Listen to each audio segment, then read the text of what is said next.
Two, one. Yo, we are back again, back in for sports, where we really keep it real on all things sports all the time.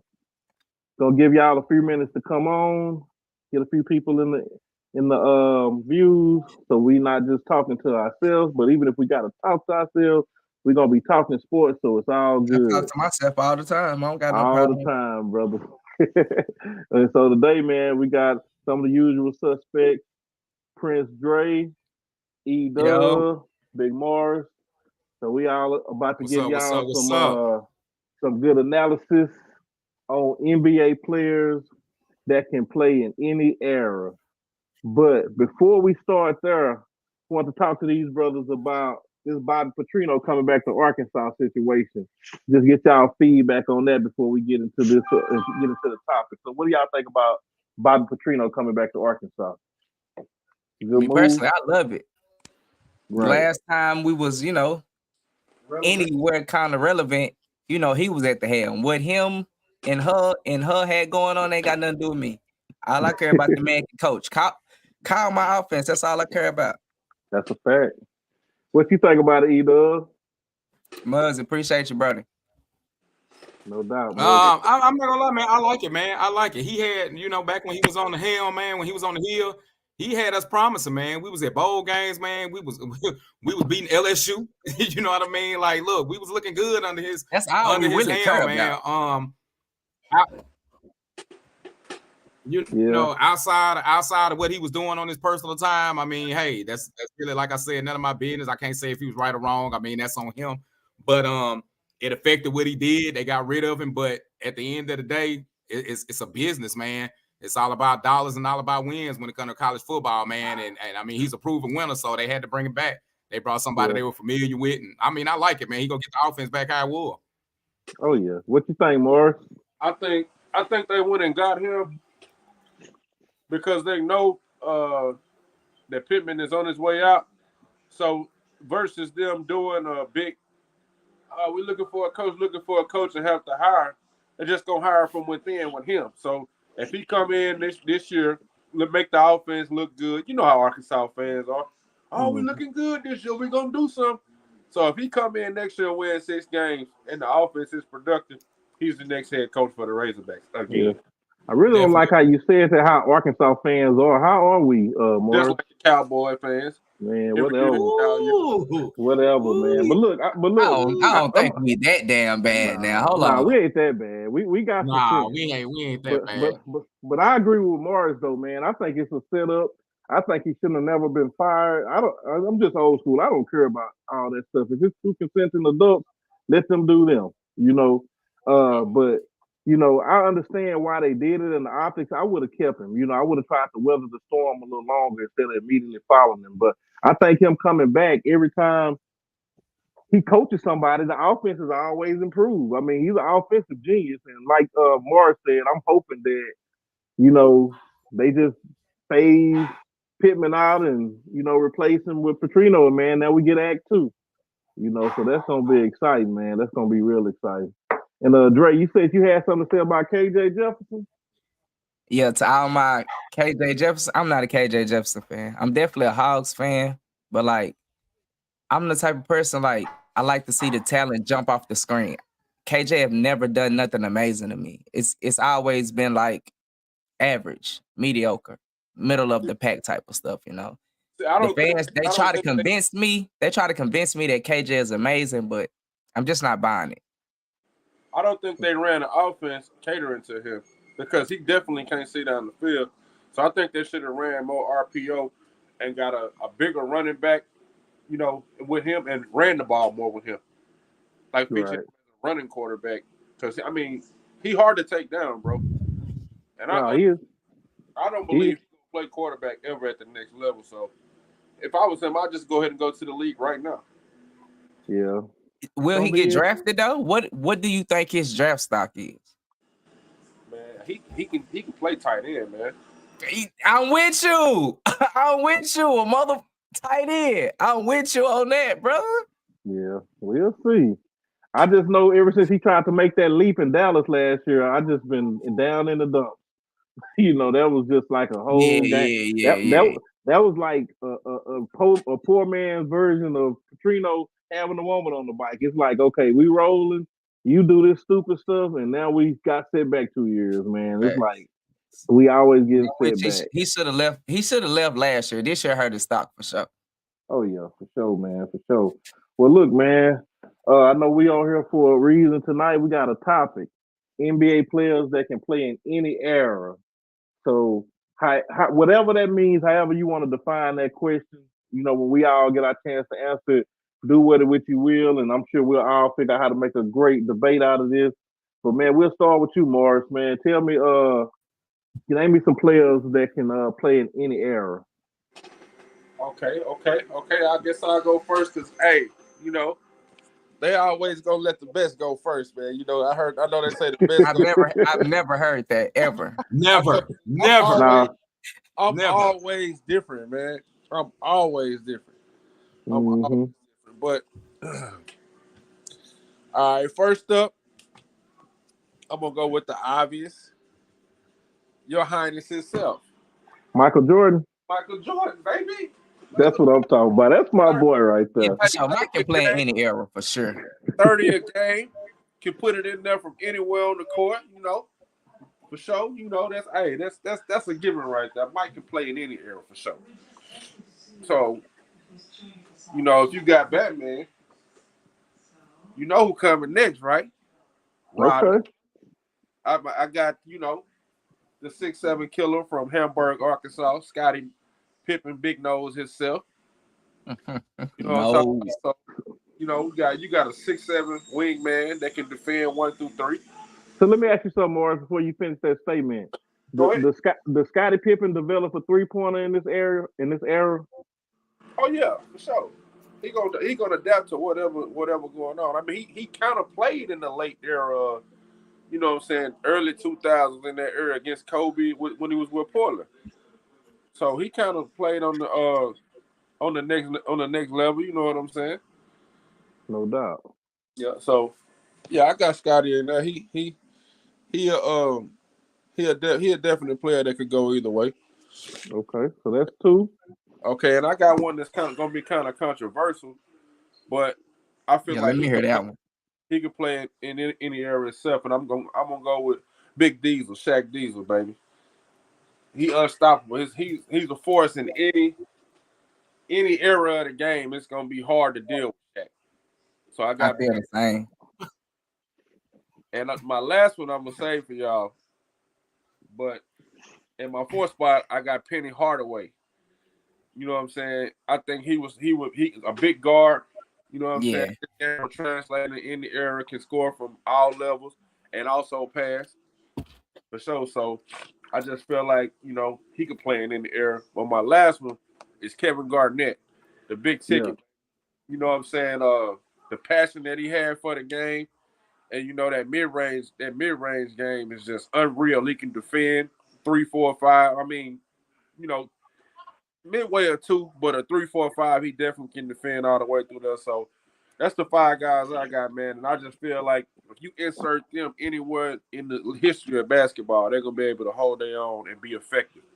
So no, that's a good list, man. Like I told you, even off air, Shaq would be the only one I would have some concern about. I know he would be unstoppable on the offensive end.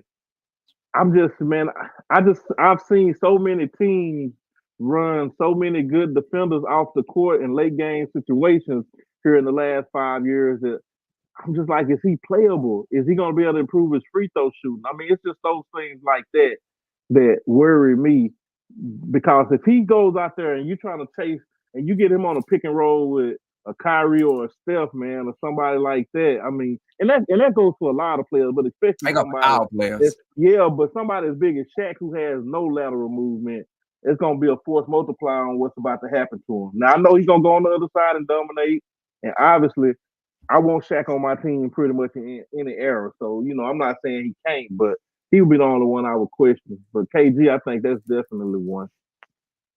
Mm-hmm. Muggs would say anybody in the top 75 you feel like anybody in the top 75 could do? Nah, it's a lot of players in there that just probably wouldn't just cut it. Just not off skill wise, just attitude wise. Like playing back then was different. You know, a lot of them kids was pampered. Back then, to even get in the NBA, you had to be a certain caliber of nigga. Honestly. Mm-hmm. So yeah, I agree, man. So Dre, tell us, man, who can play in both eras or any era? I mean, I kind of got the same players he got. I don't really got no different players. I kind of got Mike. Let me see who I got. I mean, from there, the one I feel like people wouldn't think about is Zeke. I feel like Zeke could fit right in. You know, Zeke could pretty much do just what everybody else could do. You feel me? Like Zeke was kind of ahead of his time for a point guard, but he kind of wasn't. You feel me? Like what he was doing, everybody else was doing, but like what they doing now, he would be perfect for it. Oh yeah, so I just Zeke. You know, I got MJ, I got Zeke, I got Bird, but on Bird, I feel like Bird can play in this era, but he wouldn't be spectacular. I feel like Bird would be a complimentary piece or a role player. I don't think Bird would be a superstar in this era. Oh my God. You think Bird would be a superstar in any era? Man, Bird gonna be a superstar in any era, man, because it wasn't just the skill, man. It was the mentality. I mean, I think people don't put enough emphasis on mentality, bro. You had to watch Larry Bird play. He was known as the biggest shit talker in basketball for a reason, because he will tell you what he's going to do to you and then do it. For sure. 100%. He's invited to the barbecue every year. In fact, he hosts a few barbecues. Nah, for real, he bring a dish too. He good. Yeah, cook it and bring it. You straight. Yeah, exactly. We gonna eat it because we know it's good. Yeah, I feel you. I thought about putting. Go ahead. I'm sorry. No, go ahead, bro. I thought about putting Bird on my list, but I didn't because I felt like my list wouldn't be credible if I put Bird on it because I'd never watched him play. Right. No doubt. I hate for people to do that. Like, I don't want to critique a player that I didn't watch actual game footage on. You feel me? No, I feel you on that. Yeah. I'm gonna critique you from what I know or what I feel like I know anyway. Yeah, that's it. The strong list. E-Dub, who you got? I mean, I got pretty much everybody y'all got. You know, we can always throw our Kobe's and we can always throw our Jordans out there. A player from this era that I see, that probably right now is probably my favorite point guard right now in this era. Russell Westbrook, man, double. You know what I mean? And I feel like he can fit in any era for his rebound, for the scoring, for the passing. Westbrook can pretty much fit in anywhere. Yeah, he do. And he a dog. Another player that that's the best. I went with most of the guys that I picked. I went with guys that I pretty much felt like I looked at everything they do for our two-way players. Another player I feel like I'll throw out there is Tracy McGrady. I think Tracy McGrady's skill set was very slept on, being 6'7", 6'8". He could handle the ball, he could shoot, he could play defense. He could jump out the gym. He gave you energy every play. Yeah, at all. You know what I mean? And I don't know why he didn't get the credit. I think Kobe, being over there in the league is what he was doing, kind of outside a lot of what Tracy McGrady was doing. Definitely. And no that too has a lot to do with it. But you know how they feel about people that didn't win the championship. You know how they go. Mm-hmm. Another player that I picked, Grant Hill. Grant Hill was another player that I feel like could have fit in any era. Same style, 6'7", 6'8". Grant Hill played defense outside of the ankle injuries that he had, you know, when he was with Orlando and stuff like that. Very, very two-dimensional player. I'm gonna go old school with this one. I'm gonna go Earl of Pearl Monroe. Oh, Earl of Pearl, that's a good pick. On this one. Black Jesus, as a lot of people called him back in his days, and he used to hoop in Philly. Oh yeah. Earl of Pearl, man, my dad showed me a lot of tapes on him growing up, and Earl of Pearl changed the game, man. He was very innovative with his passing, with his skill set, with the finger roll and different type of stuff he was doing with the ball. So that's probably my old school pick. And one player that I threw out there that I feel like outside of everybody else was DeMar DeRozan, man.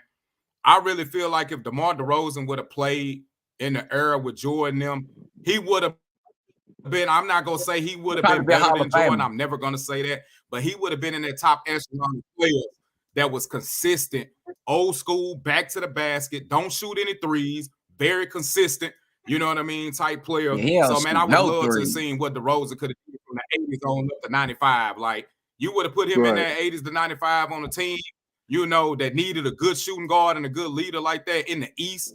Oh man, he would have dominated. I'll take him over Reggie Miller. That's pretty much my list, man. Bro, you took my words out my mouth. I was just Hey, but I On the bet he'll take him over Chris Middleton too, though, wouldn't you? You For gonna take him- sure. Hey, Exactly. I So thought it's that's who he was finna say.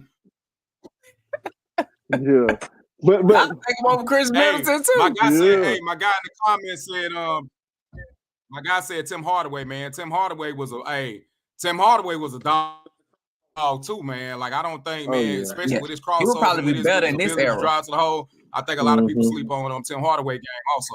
Yeah, oh Yeah. yeah. Mhm. So I'm definitely. gonna go. Yeah, so I'm gonna go with my list, Definitely. and you know my criteria it was basically you take like a DeMar DeRozan. He's on my list too.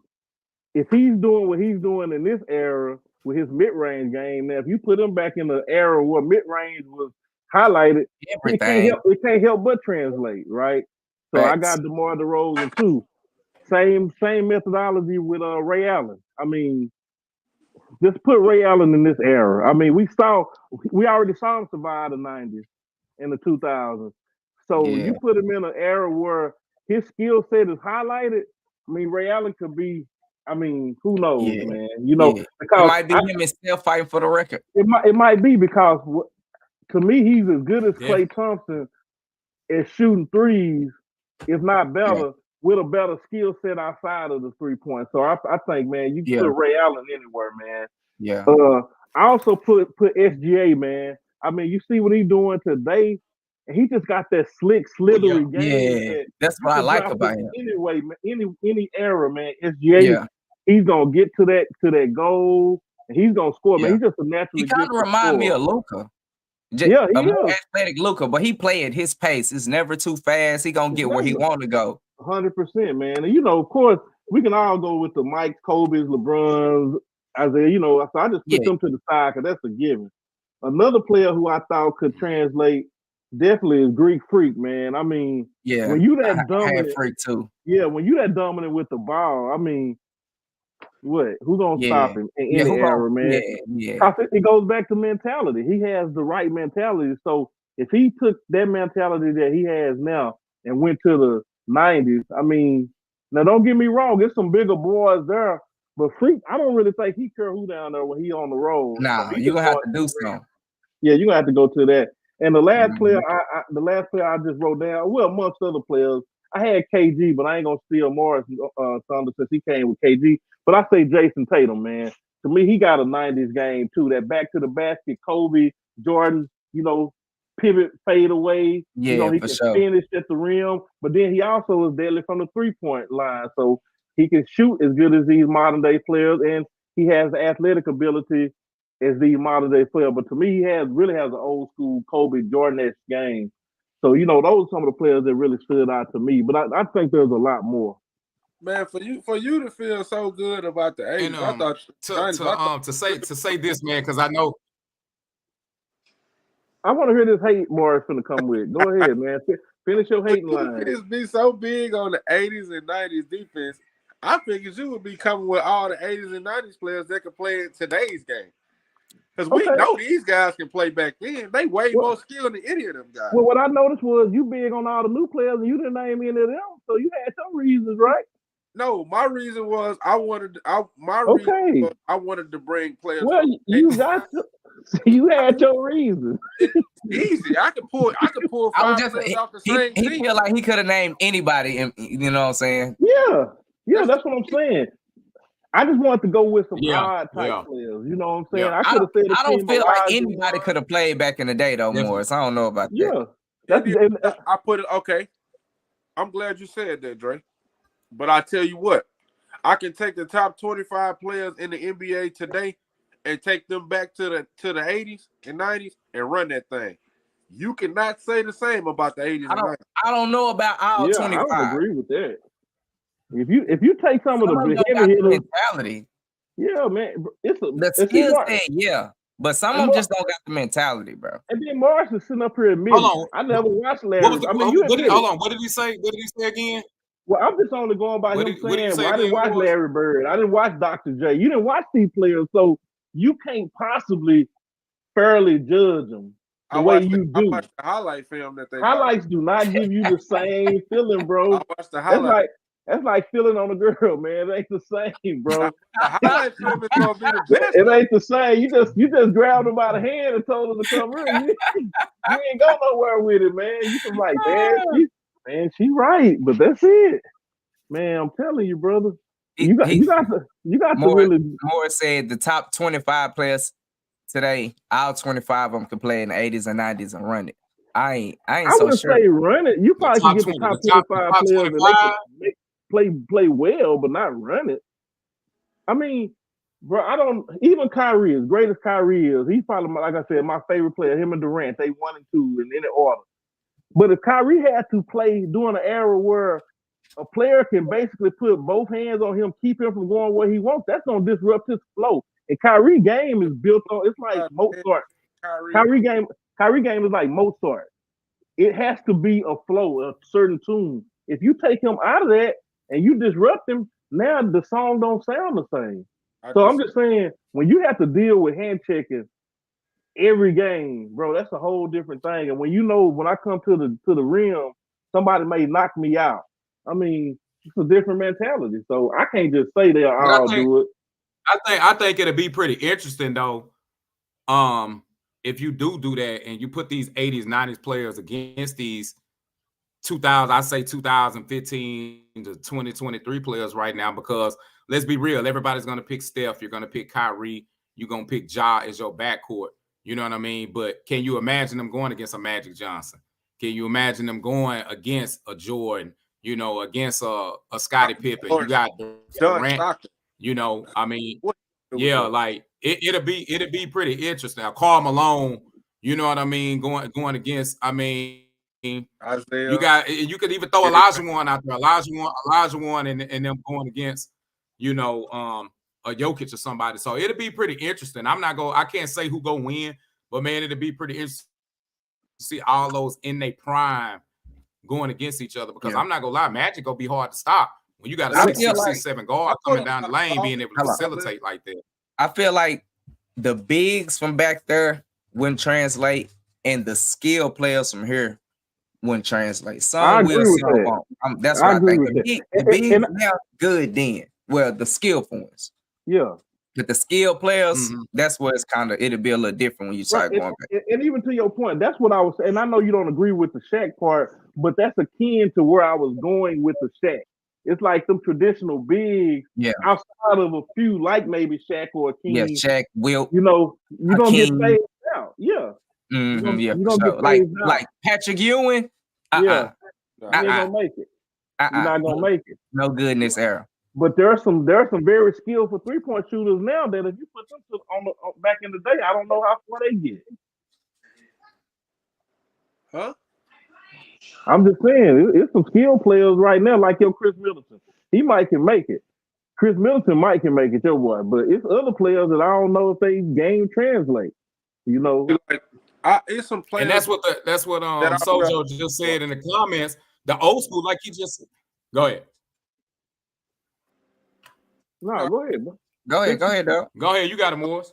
So what I was saying, like, it was some players that I had on my list that I kind of felt like that it was like, I felt like you said earlier, you was like, we automatically know that they wouldn't be that they could play even in any era. And I feel like the reason why I would feel like that is because they're hybrids, like Kobe, you got Carmelo, and you got LeBron and all them. Like they wasn't even. I didn't even think of those players, or even consider putting them on there, because they weren't just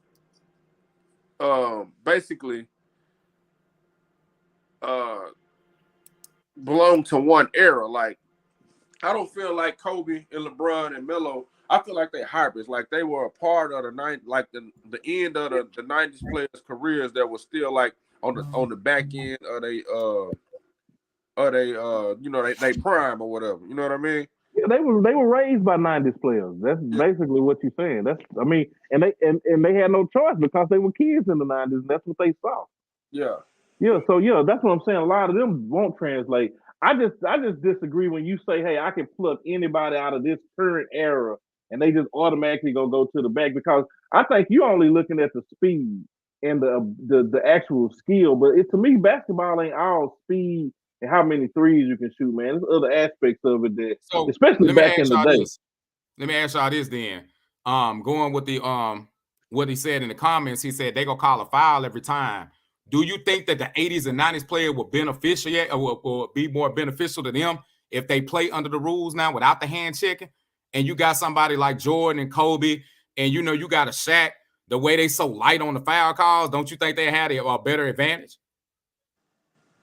Like, why do y'all feel like hand check is so valuable and so strong? Like, I don't. Well, I mean, bearing on the hand check though.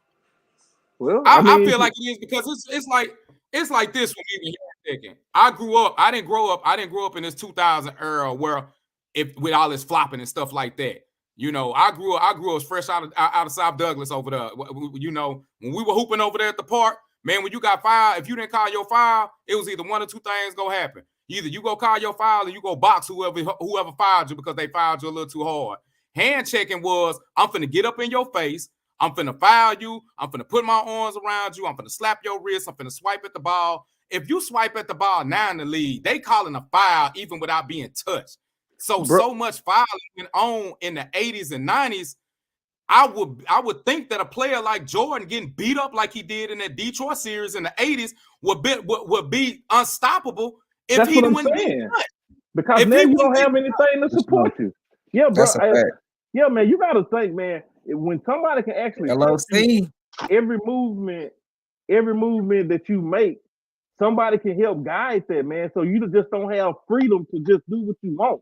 I can actually close my eyes and know where you are. And I know your argument is, well, they so fast, bro, you can't get away from somebody that got their hands on you unless you just somebody that shouldn't be guarding them in the first place. So let me ask you this.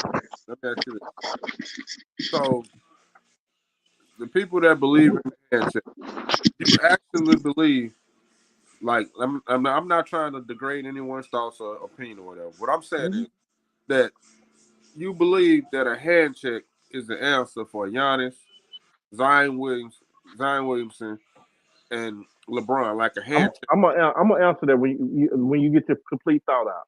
Like, you think a hand check could slow them down? Yeah, it can't stop. Listen, literally, it cannot stop you, but it can slow you down or have you having to work harder to do what you need to do. So when you're a great player, nothing can stop you one-on-one unless somebody actually physically fouls you and prevents you from making a basketball play or move. But I'm just saying, it's a difference when somebody can't touch you and when they can touch you. That's all I'm saying. It's just a difference. Now, how much of a difference you want to say that is, you can measure how big of a difference it is the way you want to. But you can't tell me that if I can play back, stick my hand out 2-3 feet and prevent you from going where you want to without me going, without you. That's a slight advantage. That's why they took it away, Morris. If it didn't matter, Morris, they would still let you do it. The reason you can't do it is because it was slowing the game down and preventing people from being able to play ball. Like, to me, it's the common sense. LOC, what's good? LOC, what's good, family? What's good, family? Top of the evening to y'all. Oh, yes, yeah, for sure, man. Glad you was able to join us, man. Sir. So, look, before we go any further, man, we're going to let you throw out a few quick names, man. Just give us 3 to 5 names of players you think can translate from any era, no matter what era they're playing in. They could play and be effective or a superstar still. Man, I think several. I mean, a lot. But I think right off the top of my head, obviously, without question, MJ, Bron. If we're just talking about, okay, are we going back and forth? Like, okay, a newer player can play in an older era, or an older player can play in a newer era. Said player can play in any era. Okay. So it doesn't matter what. And LBJ can play in any era. MJ can play in any era. To be What honest about with Shaq? you, How you feel about Shaq? well, Prime Shaq is the most dominant force I've ever seen on the basketball court. So yeah, Prime Shaq can play in any era. I'm gonna tell you somebody who I think can play any era, and he didn't really have a perimeter game, but his athleticism, he would be like a Zion Williamson. Like Zion Williamson doesn't have a perimeter game at all, Okay. but he's so big, strong, and athletic down bottom. And I would say Dominique Wilkins, like his perimeter game was nothing to be desired, but his athleticism, way he get to the cup, like that's athleticism that's going to translate in any era. Blake Griffin before Blake Griffin, so Yeah. So I mean, just you off the top of my talking head, about okay, Dominique, I'm now you gonna talking go about Wilkins, Magic. Just to reiterate, Wilkins, Magic, Mike, Bron, and shoot, I got to go with the, I got to go with the sniper. You know what I'm saying? Stephen Curry. You the first person to name still. Well, I mean, I don't see how shooting period doesn't translate to any area ever. If you can shoot the rock, bro, you good. You American Express. How physical they'll be with him? Hey, when your range is cross half court, you would have to be real physical. They'll play you 94 feet. Hey, Steph gonna get that shot off, man. His range is too long. His range is too deep. He's gonna get that shot off. They're gonna wear out before anything. You can't play 94. Yeah. That's hard to defend. Man, him coming off those screens, man, they gonna have something waiting on him. But I mean, I understand your point, though. I mean, come on. Fouls though, Keith. Like, I don't understand how you could be like, yeah, we gonna foul and win. Like, I can't. Bro, it ain't just fouling. It's back, bro. That's what I'm saying. If you coming off a screen and you running into elbows and knees after so long, you gonna start feeling some type of way. Bro, all I'm saying is, Morris, imagine when you used to play on the court. It's the same way. They don't play like that now. You know it. If you foul one of these little young boys right now in the gym, they're gonna be ready to fight. I was switching that thing. You hear me? They can't stand to be touched. And it's just like that in the NBA. They cry. Even your most toughest player now, like a Draymond Green, complains every play. They just built different. So Jordan, the one who started that running. I don't know about Byron Scott playing in any era. That's a little different. I think Byron Scott could. I mean, what are we talking about playing in any era? Are we talking about superstars? Still be who they was. Still be the same player they was. I think Byron Scott could, man. Byron Scott was a floor general, man. I would look at him like, what's that point guard for Portland now? What's Simons? No, the one that came from Philly. I mean, he came from Boston in the trade. He was with Indiana. I can't think who you talking about. He was start. What's his name? Oh, you talking about Robert Williams? No, not Robert Williams. They got the point guard. Said a guard. Guard. Oh, talking about Malcolm Brogdon. Malcolm Brogdon. I think he would be somebody like a Malcolm Brogdon. Just a solid point guard. Okay. He may not even be. I respect that. I respect that. I don't know enough about him, so I can't do nothing but to respect that. I like Malcolm Brogdon is a solid point guard for sure. Now I'm talking about Byron Scott. I know. I just said I didn't see his name, but he said Larry Johnson was a beast before he came. Mama. Oh yeah. That was Zion Williamson. I was just gonna say that. I was just gonna say he was Zion for Zion. And somebody else we can name that's an obvious pick, Kawhi Leonard. I mean, he has a vintage '90s game. Yeah, and it ain't no glitter in his game. It's all one speed. Oh yeah, that boy looked like a Kobe and Jordan hybrid, man. Easy. I wouldn't go that far now. That back to the basket. I don't care about that. I wouldn't go Kobe and Jordan hybrid. What? No, not hybrid. I'm talking about the Kobe and Jordan descendant. Let me say it like that. Descendant of the like him and DeRozan. Like to me, they come from that Kobe Jordan. Yeah, from that tree. Lineage. Yeah, from that tree. Okay, you want to know a player that I don't think could play in the older era? I think, and he's a great scorer, a great shooter, but I just think a lot of his game is just the product of just the rule changes and how the game and the rules have changed. I swear I'm thinking hard. God, boy, you took them. That's why you my little cuz. You know what's up, James Harden. I swear to God, I was thinking hard. Hey, that's exactly who I'm talking about. Like, I don't think you could put him in the 90s and say he thrives. I mean, his whole game it is based on the fact that he coming up in the era. He grew up in the era where the Yeah. rules Rule have Hello. changed to the point where it benefits him from a scoring standpoint. Hey, Elo, let me ask you a question. This is something But I mean, Mars can I said earlier. argue that? Can I argue that though? Can I argue that? Because if Go that's the ahead. case, and not By saying all you're means. wrong, but if that's the case, that's half of the NBA now, because we done changed and developed the game so much, even with the step back where we used to call it traveling, they are allowing them to do that. So Exactly. if you let James Harden, so I mean, you can say that about a lot of players. Then if you go say, just adding on to what you said, I can name you 10 more players that wouldn't make it in if that's the case, because they weren't able to do the same thing they do now to be But- active. I mean, But see, you got to think can't do about the with James step back, Harden, and you're right. crossover. Harden is one of the most James Harden the worst. I don't You're care like, what you you're say. right. But with James Harden, more specifically, he's a point guard. He's got the ball in his hand. Like, think about this. Look at, like you said, when we talk about fouls and stuff, look at how, like, when we talk about, like, how you, like, the hand checking and how the game was more physical then. Look how much more players get to the line now. Man, Harden is a product of that. All the kicking your feet out, drawing the contact. Man, that dude was getting to the foul. He was getting so many points off of foul shots. Off of just going to the strike, And they had to knocking change down the rules. easy two.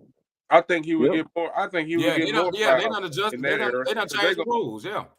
the athleticism He's a benefit of the players- rules change. You take him back to the 90s, his game is going. His game is. Yeah. He wouldn't even been. He'd have still been a six man.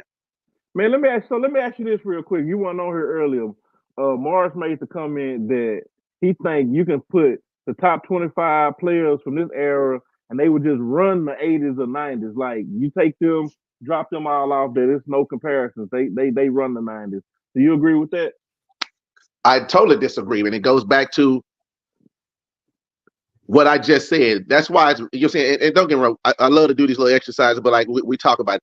That's why comparing the eras is so hard, because people have this thing where, okay, I'm going to take this guy that has benefited from this knowledge and this data up until this point, and then drop him in a time where none of this data and the rules were different.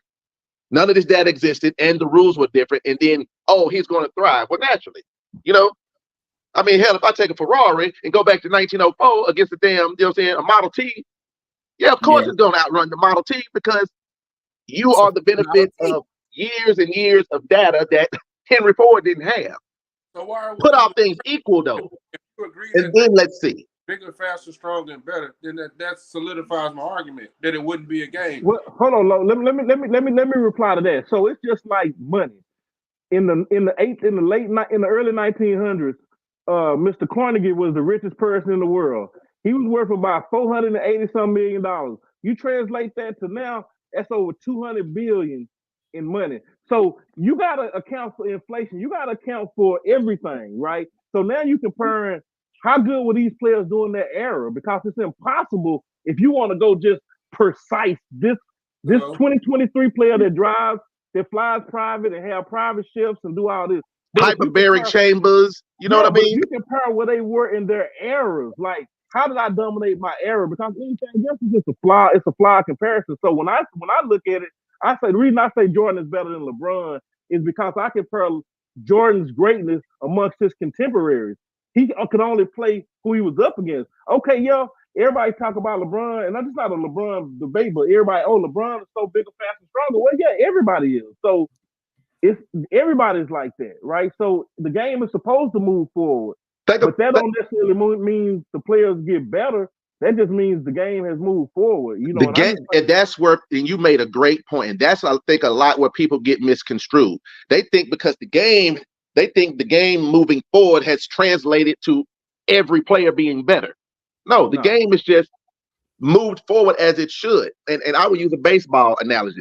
You know what I'm saying? They say Sandy Koufax for a stretch was the most dominant pitcher to ever play the game. But guess what? His career ended early because of his elbow. About 7 years later, the first Tommy John surgery was performed. They started fixing elbows. Now they start fixing elbows. They said had Sandy Koufax had the benefit of Tommy John surgery, which was not available to him then because it hasn't been done yet. He would have played another 10 years. He would have played another 5 to 8 years in the league and been dominant. You fast forward to today, they say pitchers come back now better. Their elbow is better than what after the Tommy John surgery than it was before. So if you compare the two pitches, that pitch is better. I'm like, well, yeah, there's certain things he has the benefit of. You know, his elbow went bad, he got a chance to repair it. Saying that Koufax's elbow went bad, he has to retire. Goes back to what, players are flying private now. You go back in the day, players were driving the bus. Well, think about this, LO. Like, take LeBron again. He has done a fantastic job keeping himself in shape. But imagine if he couldn't fly private and didn't have the contracts they have. They had a contract like they had back then where he couldn't afford a ship, and they didn't have hyperbaric chambers. Hey, now maybe year 21 don't look the same. Bro, for real. He have you're right. It don't look the same. Yeah, that's good. That's great for him. But dieting, nutrition. And what's going to happen in a minute, in the next 20, 30 years of the game, it's going to be people that get their leg broken. They're going to be able to go on the machine and come out with their leg fixed the same night. Hey, so they bro, ain't going to never miss games. Bro, think about this right here. In the 80s and 90s, if you tore your ACL, your career was over. Over with. Dooski. Rap, retire from a torn ACL. Hell, Klay Thompson that had both heels torn, that he's still in the league. Yep. Facts. Because he has the benefit of technology now and the data that players didn't have then. So, Morris, go ahead and respond. I know we've been hogging it. My bad. Are we going to talk hypotheticals or facts, man? Like, y'all just hypothetical, like you said. But you're not, Morris, come on, everything man. I just said was Let him get his point out. Let him get his point out. Yeah, you're right. And talking hypothetical, saying like, but we got to give him this, but we got to give him that. That's moving the goalpost, man. You saying that you think Jordan was better, so you got to go with what Jordan was. You can't just come and say, well, again, what they got, and then we got to see what. I'm not saying that. You misheard me. You must have heard it wrong. Y'all just took a bill saying about hyperbolic chambers and all this stuff. So what? You didn't say that. What I'm saying is something like that will extend your career when you start looking at stuff. But I'm talking about skill set on the floor. I actually watched Jordan play. I actually watched Magic play. I actually watched Kobe play, and I actually watched LeBron play. I watched all of them. So I don't need any of that to make my point. And before we ever said any of that, I think Jordan the GOAT. But when y'all start bringing up, not you, because I know you with me on the Jordan more, so I'm not talking about you. But when I hear people talk about modern players and what they can do better than the older players, well, yeah, but you're not telling the whole story as to why they can do it. Because that means something too. Context matters. Context matters. Yeah, you're right. They are faster. Then let's ask the why. Why are they faster? Are they just faster? Or are they benefiting from some things? But I don't even care about that, because when I think about who played the best, I just go off eye test. That's my number one thing. So if you hear me making a statement on somebody, it's based on my eye test. And Morris, you got to admit this too, brother. You say you don't even watch the 80s. You said you don't even watch the 80s. You don't even know. You never even watched Larry Bird play. But you are making an assumption that you can take these new players back and be better than him. So to me, you're working off assumptions too, right? No, because I've seen the highlight film, which is the best of the 80s. So if I go off highlight film, that's saying they're the best. And I'm looking at the moves that they're doing and how they moving. Like in today's game, that shit's not gonna work. Highlight film. But that's what I'm saying. You rounding up a 5-minute highlight based on about 100 games and 30 different plays. There's no way you can draw a full picture off of that. There's no way. He's saying the highlight film is the best of you. So if he see your best plays, he can draw a conclusion. I understand that, Dre. But Dre, what we also know is in the midst of a game, you see a best player, how they produce going down the stretch. So you ain't watching every play. You ain't watching every decision, the passes, the rebounds, you ain't seeing everything. You just seeing, okay, he hit the shot with 1 minute left. Well, that didn't tell the whole picture of the fourth quarter. That just showed you one play that he hit at a high leverage moment. That's a fact. Okay. All right.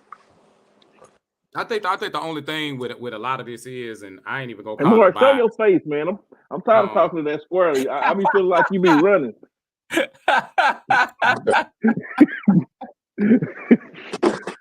Made me jump on camera. I'm like, hold on, wait a minute. I know, right? Come to the front of the congregation. Yeah, I want to see my opponent. I know you got. Hey, look, he got that good crawfish going on in there. He don't want to see if he ain't sharing. Yeah, man, look. Yeah, but I think a lot of it though, honestly, from what I'm hearing from y'all, a lot of it, man. The only reason why I feel like a lot of these players maybe couldn't play in that era is because of the foul calls and the physicality of the game. And just not saying it was just too physical, but I feel like they have got so adapted to these rules. I think the rules will be the only reason why a lot of these players wouldn't be able to play. Are they physical enough? Yes. But are they used to being bodied and used to being hand checked and different type of stuff like that? That would be the only issue I think they will have. But would I feel like they'll be able to score and be able to do some of the same things they're doing? Yeah. But I mean, then we'll have to go and start asking questions. Well, what kind of rule settings would it be? Would it be hand checking allowed? Would it be certain foul calls and stuff like that? Because like I said, back then, the 3-point line, they moved the 3-point line up. So would it be more beneficial for these youngsters to be able to shoot threes? I mean, it's a lot of analytics that you can put with that if you're going to get a 5-on-5, you know what I mean, and start doing that. So I feel like a lot of these players is go back to like LOC said. It go back to what LOC said, man, with James Harden. You know, James Harden probably wouldn't be nothing, man, if he can't do what he do now back then and be able to do. He'll look like a bad player, like an average Joe player back then. So, and I'm just not saying his scoring ability, but like I said, but I mean, I'm not gonna say he'll be an average Joe player, but a lot of his stuff is because they done changed so many rules, so it's beneficial to his game now. Morris, I got a player for you. What about AD? You think AD good in the 80s? I don't like AD. No, man. I like his game. No, I don't. I feel like AD soft. He'll top 25. He'll top 25 player. AD, he a beast in the 80s. You know what? Same thing with Jokic. I think the boy cold, but Jokic will have to get down there and really bang in the 80s and 90s. He not a banger. I don't know, man. Jokic got range, man. He gonna bring them centers out there, man. They gonna have to go. I mean, I say AD. I say AD wouldn't make it because of the simple fact you can't even take the foul calls. AD can't even handle punishment of today's game, and today's defense is watered down. So can you imagine AD playing against a Rick Mahone? Go ahead, Morris. Can you really imagine AD going up against a bad boy Detroit Pistons team? Look what they did to Jordan. And Jordan got up like it wasn't nothing. Can you having to get down there and bang with Patrick Ewing? He couldn't do it. Back then,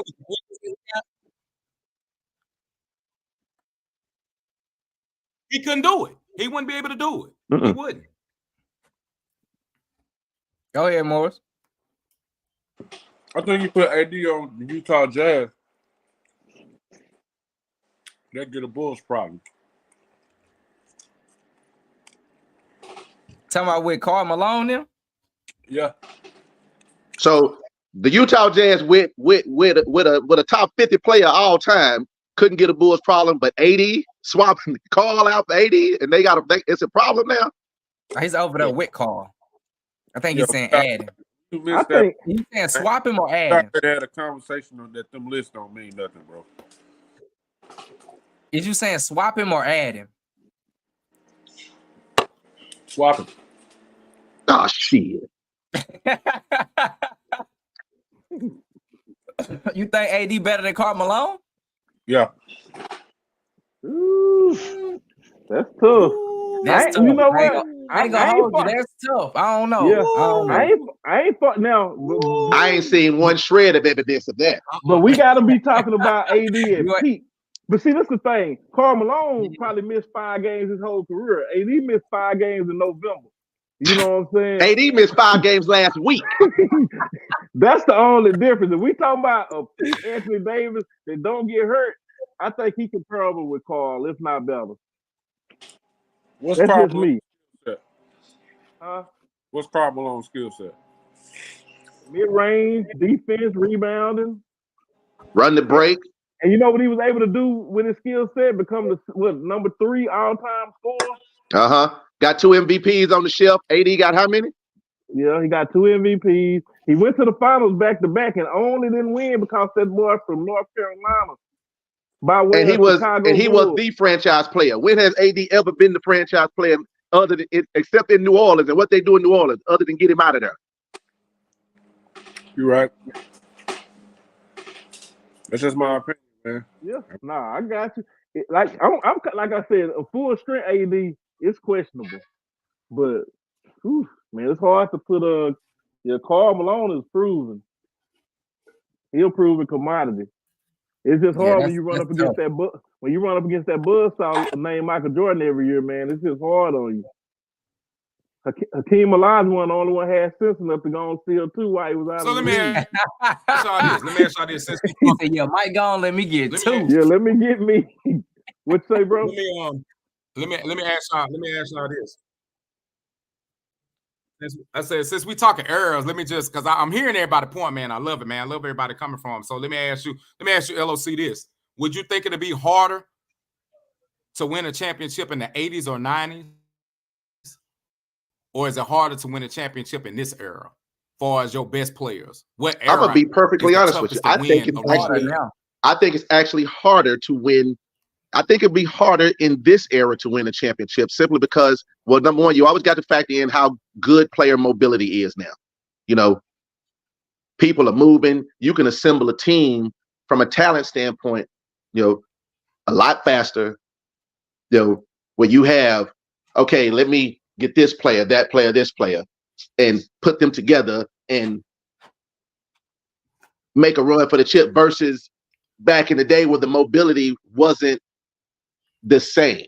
You know, it was more built through the draft type of a process. It's not that process anymore. To me, that makes it inherently harder because it's an arms race now. You know, a team that was nothing last year could be the best team in the league next year. Right. You know, whereas, you know, back in the day, you got your prospect. It still took you a few years to get to that point. Think about it. Jordan won his first one at year 7. Building through the process, had to get Pip in there in 87. He was drafted Jordan was drafted in 84. They're trying right now. You look at Oklahoma.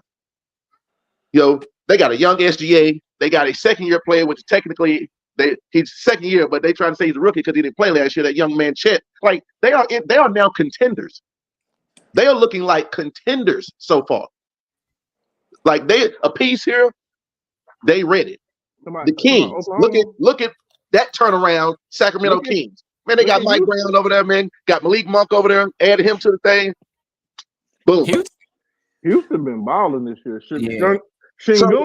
It is. I would say it's harder in this era simply because of player mobility. That to me would be the main factor that makes it harder to win because that player mobility. I feel like you need more now. You gotta love it. I feel like you need more. Like more of your pieces. Like back then, you can have, you know, superstar, co-star, good complementary pieces. You be straight. Now you got to have a little more. You got to have 2 stars, maybe another sub-star, a good bench. Like you need more to win now. That's just how. So you don't think a Detroit Pistons team, the one in the 2004, you don't think they can win a title now? Do I think they could win a title now? You know what? Yeah. The real depending on who they playing. Depending on who they playing. Depending on what champion they playing. Mm-hmm. No, don't get me wrong. Again, the sum of the whole is always greater than the sum of its parts. So yes, you can put a team in and get a great team that doesn't have a lot of named superstars and win a chip. That's not what I'm saying. I'm just saying that's that rare. The mobility is so great now that it makes it inherently harder. Because at one point, the Bucks were the team in the East. That lasted no longer than John State and Army. They put Brooklyn together, and all of a sudden now it's Brooklyn. Then Harden went to Philly, then it was Philly. Just like that, you done had 2 or 3 contenders in your own conference that could, you know. But see, Logan, that's the reason why I think it's easier. You know, versus in our era, we knew it was 3 teams. It was Detroit, Boston, Bulls coming out of the East. Period, point blank, bottom line. But think about this to counter your point, though, right? The reason I say it's easier because, okay, we lose this year, let's just go get some more good players, and now we win this year. You know, you can just really almost like baseball and buy your team now. You know, so back then it was dynasty, it was teams, they stayed together. So, you know, you kind of knew who was gonna win. That's why I say it was harder. When Bird and Madison had their era, you knew it was gonna be the Lakers or Boston winning, and they won 8 out of 10 years.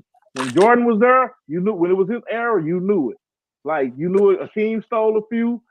Duncan got one on a short year, but you knew it. These teams, think about it, like you said to your point. When Greek won, Greek is gonna surpass LeBron in 2 years, and he ain't been back since. Everybody's saying now, Joker is this, Joker is that, and I love Joker. It Yeah. ain't guaranteed Joker's gonna get back because Facts. the quality of teams, it's so anybody can win now. But I guess it really kind of go both ways though. Because that it also goes to the opposite of what you were saying. To add on Go ahead. To add on to what LOC said, and I like what you just said, Markeith. I mean, you had a valid point, Keith, what you just said. I like that. But to add on to what LOC just said with that, honestly, what we're not talking about is you can say I feel like it's harder because yes, you're taking away these players and you're adding the best player with these best players. But let's just look at the lineups. All they building is starting lineups. The teams that win championships have benches.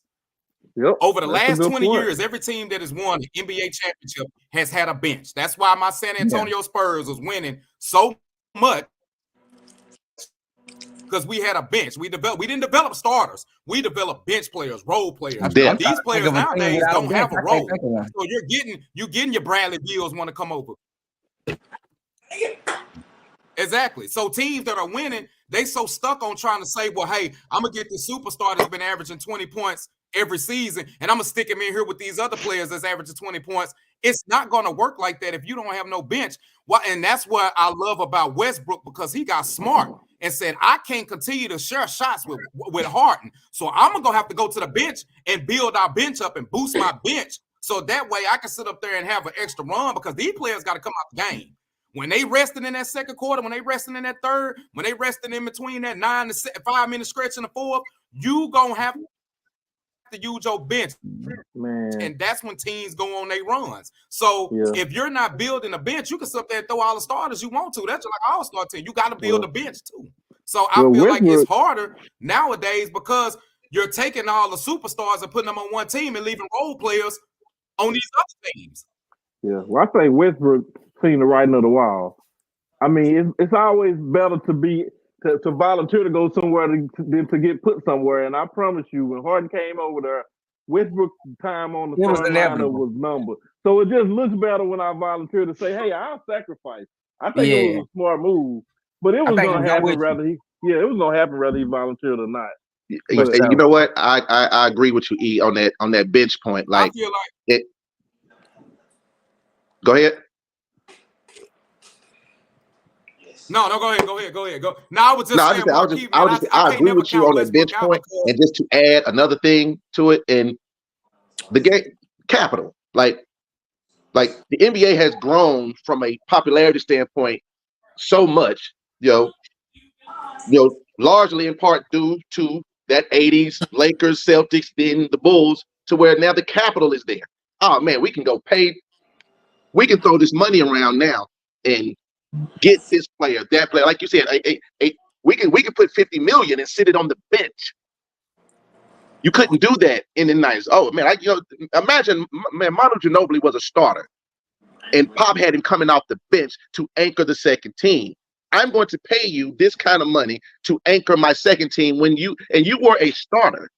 The capital is also there. So as the game gets bigger, you got more money to spend. You can put these.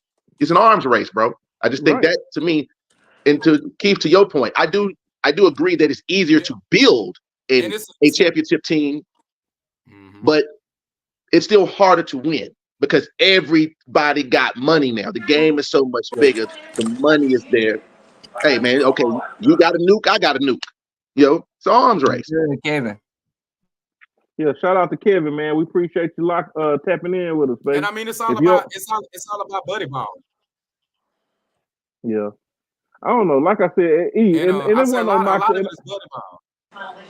And E, I want to tell you, my thing wasn't no knock to Westbrook, because I think he's a great player. I think they should have kept Westbrook and not traded for Harden. Somebody got a TV going loud. Yeah, I get it. Yeah, I think they should have kept Westbrook and not traded for Harden. But the minute they did that, I felt like it was bound to happen. So you know what I'm saying? I mean, I would have kept them. They had something going in. They bring Harden, and now they 4-7 since he been there. So I'm not knocking Westbrook, but you don't bring a player like Harden over there to sit on the bench, paying him that much money when you paying Westbrook a minimum salary. Kevin, the topic is NBA players that can play in any era. And Kevin, man, if you don't mind, bro, if you hadn't already, man, I see you watching us on YouTube, and anybody else watching us on Like and YouTube, if you hadn't subscribe, man. subscribed, yeah, if you hadn't subscribed to the channel, make sure you subscribe to the channel for us. Help the Man, channel out. greatly appreciate it. Greatly appreciate it. But yeah, man, I think it's a lot of good players, man. But I think depending on which era you go to, I think it's gonna probably be equal. I think there's several players from now that could go back and play play back in the days, but I think it's several players back in the day that if you give them the opportunity, they can adjust to today's game. Sorry about that, y'all. Oh, you good, bro? I feel like that it's easier to make it to the playoffs now. I mean, win a championship now because they got a play-in game, and you got That's a good point. I mean, look at last year. The Lakers were the 8th seed in the they were the 8th or 9th seed. Anyway, in the 90s they wouldn't have been in the playoffs, and they would have been eliminated. Well, you have to be the 10th. You have to be the 9th seed to make it. Well, you don't make. Yeah, you still get 10th seed and play in. Yeah, you can play in 9th and 10th. And they did that the year before. The 7th seed has to play in also. Facts. Yeah, really. So you can be in 10th place and make it to the Western Conference. That makes it harder to make it, actually, if you think about it, because you can be 6th or 7th and still not get in the playoffs. Yes, but and that's crazy. But a team that should have been eliminated now has a chance. So what I'm saying, it works both ways. 7th and 8th used to be guaranteed. Now they can lose 9th and 10th without. Now they could possibly get in. So it's still 2 for 2. You know, I'm just saying it's both ways.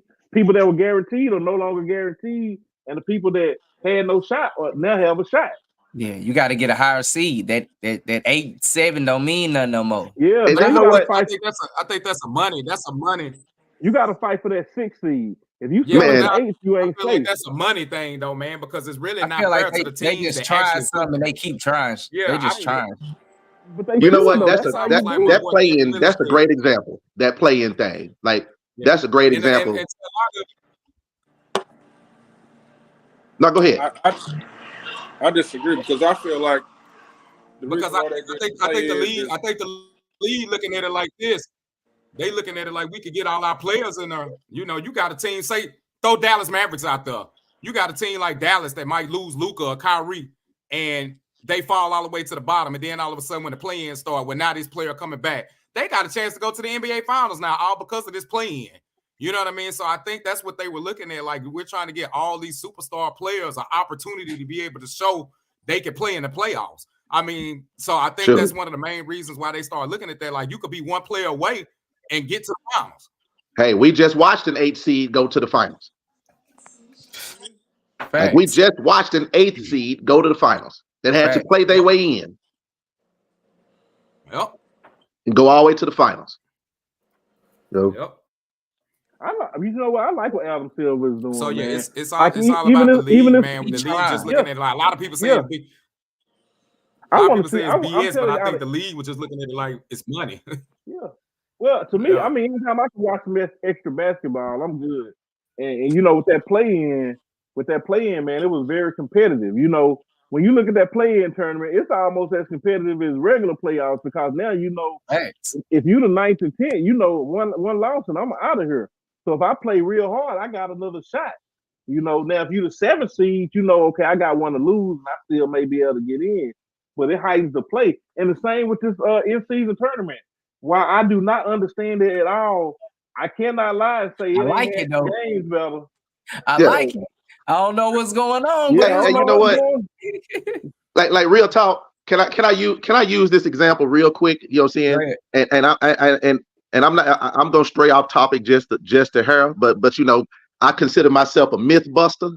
And so when he brought that play-in tournament up, that was a very good point. And and just to show you, we was talking about playing in any era, and I'm gonna tie it all in just to show you how it'd be hard to compare these eras because the rules change and things change year to year. That certain eras had a benefit of and some didn't. Now watch this here. And this is not a LeBron topic. This is just a thing. I'm just using this as an example. The year after he left Miami, the first year he went to Cleveland, right? The Miami Heat missed the playoffs. They missed it by one game. I think the Nets beat them by one game. There was no play-in. The Nets ended up being the 8th seed. That was the year Bosh got, diagnosed with the blood clot. He missed like 38 games. Wade missed like the first 7 games of the season. Then he missed a couple more. They missed being the 8th seed by 1 game. Take that team today, they would have been a play-in team and could have played their way into the tournament, Right. And I'm using it as a context of what I tell people. They were like, oh, because you always hear that example. Well, oh, when he left his team, they didn't make the playoffs. And I'm like, well, you got to add context to that. They was missing their second best player for 38 games. Their best player missed some games, and they still only missed the tournament by 1 game. That team would be a play-in now. That's why I say but they didn't have the benefit of the play-in tournament. Now, an 8 seed just went to the finals behind the benefit of the play-in tournament. So that's how much the game changes to where it affects players' productivity. It affects their numbers. It affects what team is playing against what team. All of these things it's a trickle-down effect. I was just saying, so we always have to take that in mind when we considering eras. And I agree with Keith. I just try to compare what era you played in versus what era you play in. How did you dominate? And I would say, yes, I would take that player and put him here, especially like I said, and add inflation to him. Oh yeah, he's going to perform. And a James Harden, I was like, okay, you know what? Deflate you wouldn't make it. So that's the point I was making. That the rules, we have to always heavily consider how the game has changed that affects what we see on the court. We can't just look at it like, oh, like I said, the player is just bigger, faster, stronger, like we in the lab building super athletes or something. Hey, we did that last week. Morris, go for it. I feel like Jordan is he's more skilled than the best player in the league right now. He was more skilled than them in the 80s and 90s. I mean, the skill set is no different. I mean, I just feel like his skill set is far superior than anybody playing the game right now. But I don't feel like the players that he was playing against skill set is on the same level as a whole against the players that's in the game right now. Like Jordan, yeah. But the 6th or 7th best player in the league in '96, no. Like you can't get Glenn Rice and drop him in today's game. Right, and see that's why I disagree with you, because I think you overvalue some of these modern players, because the same way you say a Tim Hardaway you couldn't do it, like, and this no disrespect to like a Middleton, but you hold Middleton into high regard. To me, I'm just not into him like that. I mean, I think he's very good, solid player. I want him on my team as a role player, but I don't look at every player that you may think, oh man, he's just so good and fast and strong now, he'll run through all the 90s players. Hey, yeah, Drew Holiday ain't showed me nothing. Let me ask you this, Keith. Let me ask you this. So, 95 Supersonics. Would you rather have Vin Baker or would you rather have Chris Middleton? Because Vin Baker was a superstar on the Supersonics then. I mean, to me, you said on the bench. No, let's not go around it. I just want to know yes or no. Vin Baker. I don't even see the reason, but you framing it a certain way, right? Ask me about, player for player. No, I'm saying ask me about Karl Malone. I mean, Deadly Shrimp.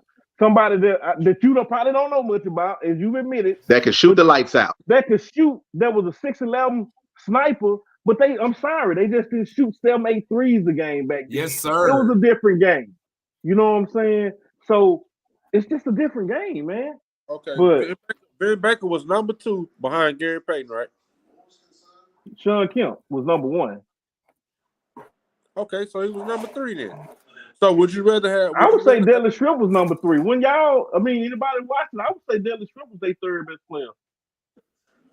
I probably would. Yeah, I probably would have said Deadly Shrimp is their 3rd best player. Okay. No, I'm saying for real, just from what I remember. I mean, Vin Baker was a good, solid player.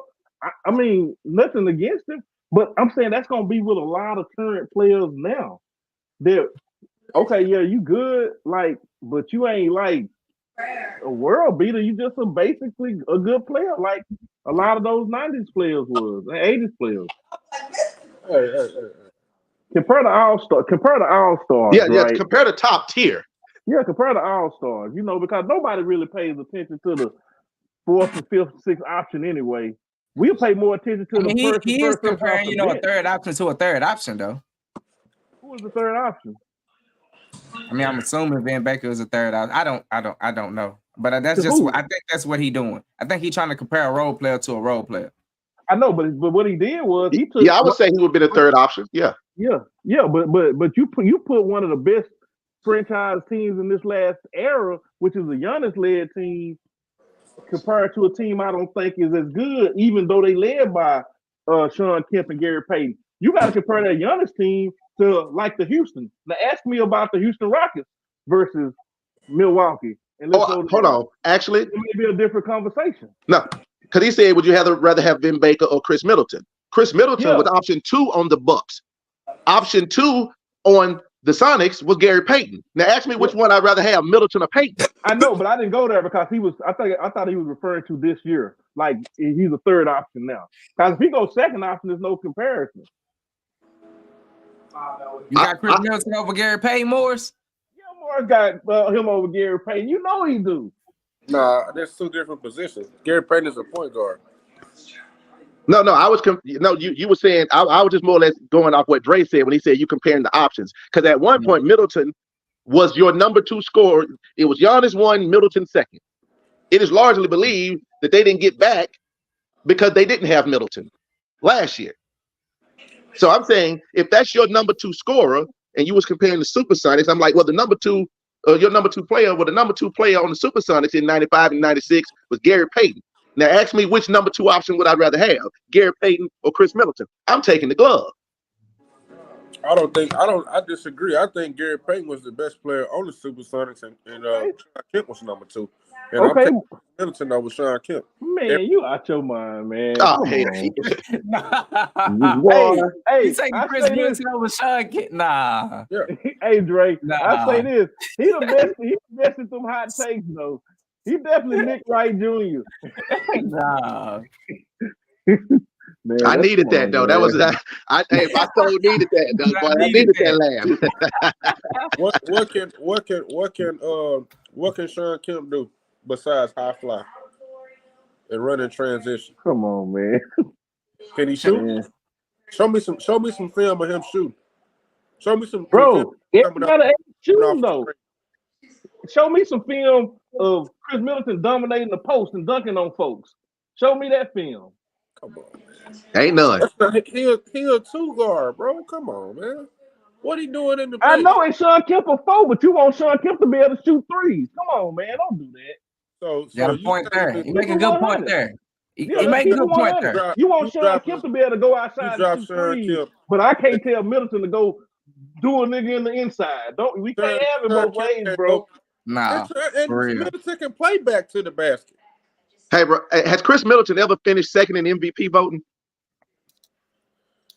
So has he even ever got an MVP vote? That don't mean nothing to Morris. Now, I can take that from you, but these other 3 guys, they cannot say nothing about no MVP voting or none of that. I'll take that from you, okay?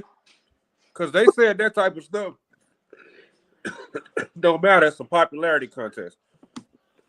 What's that? Popularity? Okay. Well, you got to give something. I ain't never said that. Shit. Hey, Swagger P was a popular motherfucking player. He ain't got no MVP vote. Got a point. Drake. So when I told you that Reggie Miller ain't got nothing but 5 All-Star appearances, you to say, "Oh, that's a popularity contest." That was that's a fan. That's a fan voted. I don't remember saying that. I don't remember. Yeah, I probably say it's a fan. I probably say fans vote. I don't even remember saying that. I brought up all NBAs. We were talking about Reggie Miller and Middleton. Okay. I think who made more all NBAs, all defensive, that type of stuff. I definitely, hands down, would take Chris Middleton over Sean Kemp any day of the week. Yeah, that's hilarious. I don't. You starting to give us a juicy one at least once a week, boy. At least once a week, we get a good one from you. It's skill set, man. You got to look at skill set and what all he can do. Sean Kemp, I mean, dunking come easy, bro. You can pick any any player in the NBA right now, and they can do what Sean Kemp did. Any 3 or 4 off any team, like you can go any level. Okay, make I don't another You can know. go on hole. the bench. I don't know about that. Man, Sean Kemp every year giving you 20, 21, 22 points and another 11, 12 boards efficiently. Just off pure Every year. athleticism against people that are That's his game, subpar. though. Everybody is athletic now. Hey, bro. Everybody ain't athletic now. Joker's the most unathletic motherfucker in the league. Man, matter of He fact, ain't I a 3 know or a 4, lot of athletic niggas sitting on the bench. He ain't a 3 or 4, is he? Luka ain't athletic. At all. He got Is skills. Luka athletic? Can Sean Kemp do what Luka can do? Luka can't do what Sean Kemp can do. He ain't got to, because he putting the ball in the basket. And Sean Kemp ain't.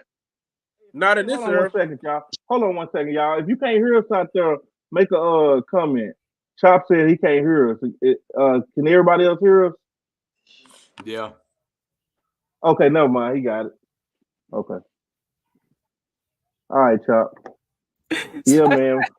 My boy Morris, man. hilarious. If Sean Mark. Kemp's so good and he's so, why none of y'all put him on you got him on y'all list? Why you Man, ain't we pick didn't Chris we didn't Middleton? pick Middleton. Can't hear you. I picked 0 players from today's era, and I made a point of that because I literally said I could go pick any player off any team and they could play in the 80s and 90s. Well, That was my point. For one, we talking about as many, like you said, as many different players you can pick from any of this. So I picked the certain ones. I could have picked way more than what we wrote down. I don't think you but can just grab anybody off the bench and put them in the 80s. I don't believe that. I don't believe that. That's why you got your opinion and I got mine. I mean, it's opinionated.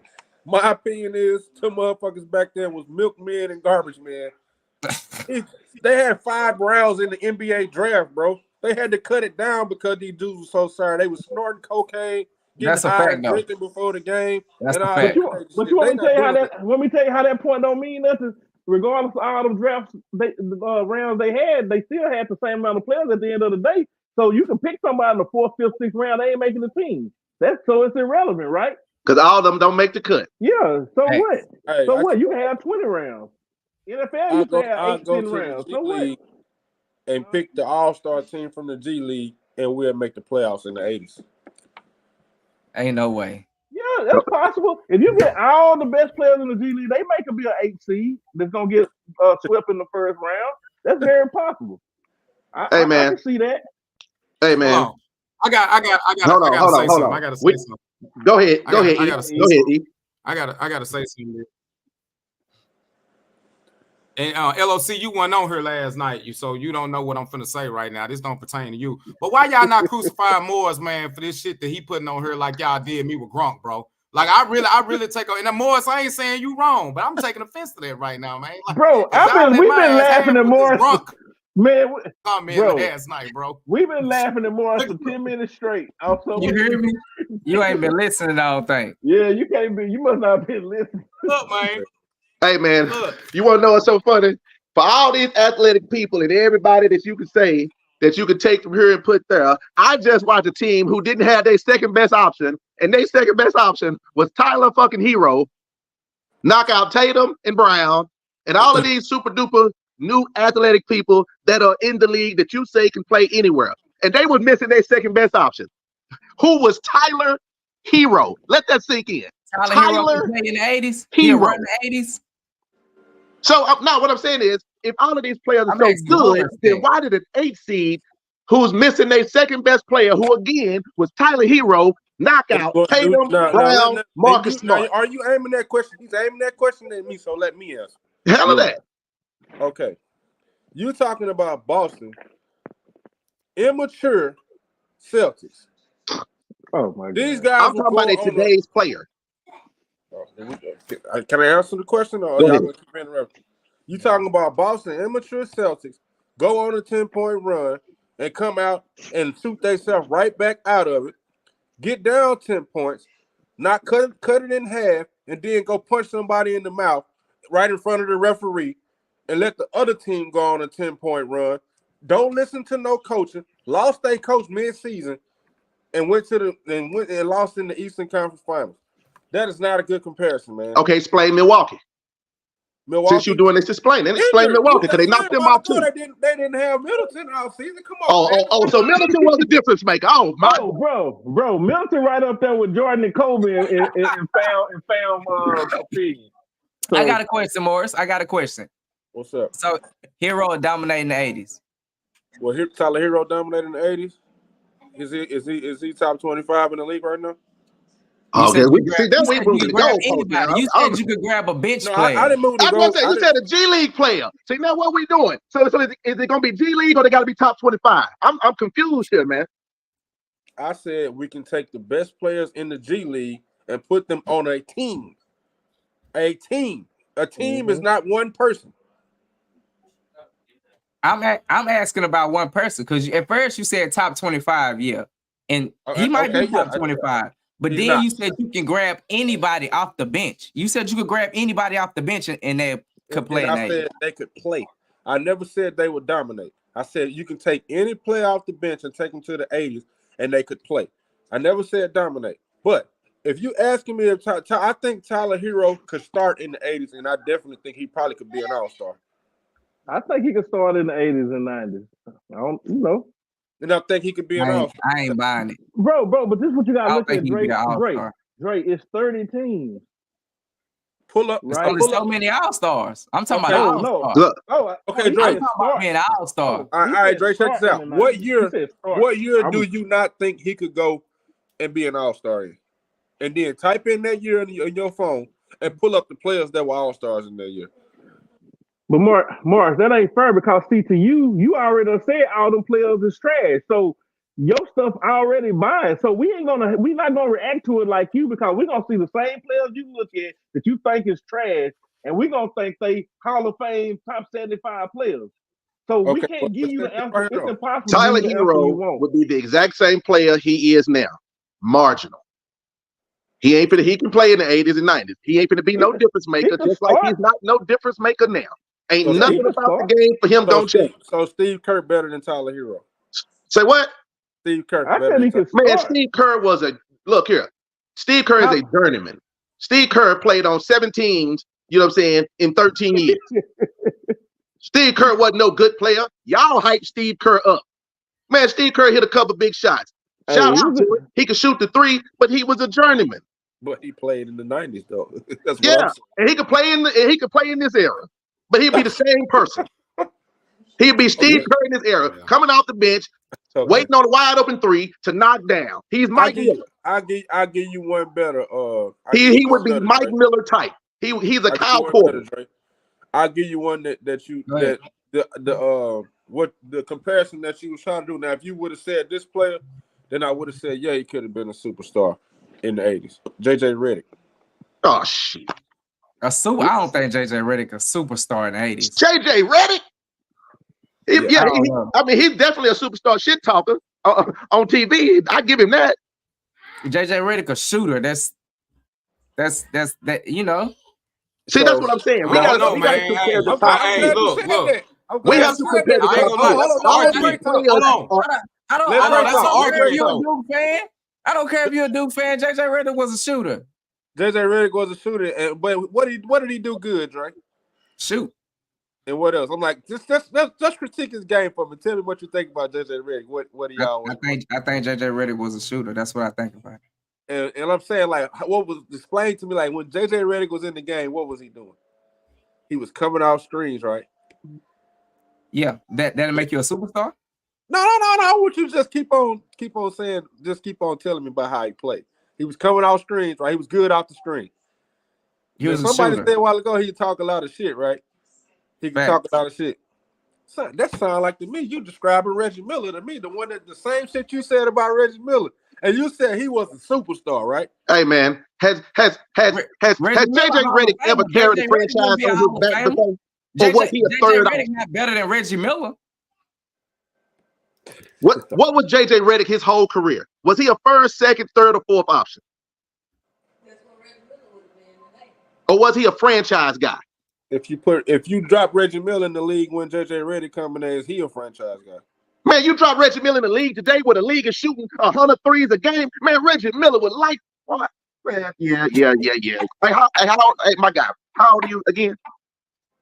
I'm 35. Okay. You got a lot of faith in Reggie Miller, averaging 17 points a game and didn't do nothing but make it to the No, I'm All-Star talking break. about I'm talking about a guy that can shoot the 3 ball just as good as anybody, and you putting him in an era He where was that's only an all they're All-Star doing. 5 I'm talking times. about add He him played- with the way the game has He progressed. played From a 18 years three-ball and made the standpoint. All-Star game 5 times, bro. That's all he did. That's all he got behind his name. That's 5 more than JJ Redick. Say what? That's 5 more than JJ Redick. JJ wasn't ready. Well, JJ Redick was at least an All-Star one time. You know what? I would have to look that up. I call being cap an on that. All-Star. I don't think remember that's that. cap. I remember seeing JJ Redick get the All-Star game in the Hey, I three-point. ain't say you didn't see him at the game. In the Yeah, he was three-point probably at the game. Ain't no doubt about that. He wasn't suiting up. Okay. Don't quote me on that. We can look it up. That's what we So can. hold on. Do you think right now, with the current format they got, they would pick? Would JJ Redick be a last pick or a first pick? Would he be a last pick or a first pick? What you mean? I'm talking about. You said he was an all-star. I said with the current An all-star all-star game, format, they where pick you their got team. 2 players and they pick their team. Where do you, if JJ Redick was one of those players, where do you think he get picked at? And I want you to keep in mind, Joker got picked last. If he was I don't know where he would get picked. That's depending on what the team. Okay, if that's the case, you can't even go out there because Giannis picked. Oh, now but you the one bringing this all-star stuff up. I didn't bring the all-star stuff up. You the one talking about Reggie Miller and the all-star. Now you Okay, say well, we let's can't talk go about out the there. All-Star game. I'm Then, using okay. an all-star analogy. Chris Middleton got picked first. Uh-uh. Joker picked. Giannis picked Chris Middleton first. Yeah, he picked his teammate. Okay, so that's what I'm trying to tell you. That shit don't matter. Now, are you talking about votes? No, what I'm saying is, you telling me Reggie Miller only went to 5 all-star games. That is a fan vote. And I'm no Fan. my Keyword point fan. is not, Man, my it's a point is fan not out there. about- Man, it's fans out there picking themselves to go to the all-star game. What you missing is you missing my So, point. but you telling me that Reggie Miller's 5 all-star appearances matter, but No, that's not what I'm saying. You missing my point. My point is that's the only accolade that Reggie Miller got. He ain't got nothing else. He was third team, the highest ever. He was third team All NBA twice. okay, when Other they did than the top 5 75 All-Stars. ranking, where did Reggie Miller fall in? That's what I'm trying to. Okay, they did rankings in the NBA this year. Do you think Kyrie Is Irving that not an accolade? Do you think Kyrie Miller is the 45th best player in the NBA? Kyrie Irving. That's what I'm saying. Like you got to go with the history of what we've been talking about. We already done discussed this stuff. But that's a year-to-year ranking. I'm talking about this ranking here was all time. That means your career is done. It's pretty much set. That's a storyline ranking, man. So are you saying Kyrie wasn't on there? Are you saying that Reggie Miller is better than Kyrie?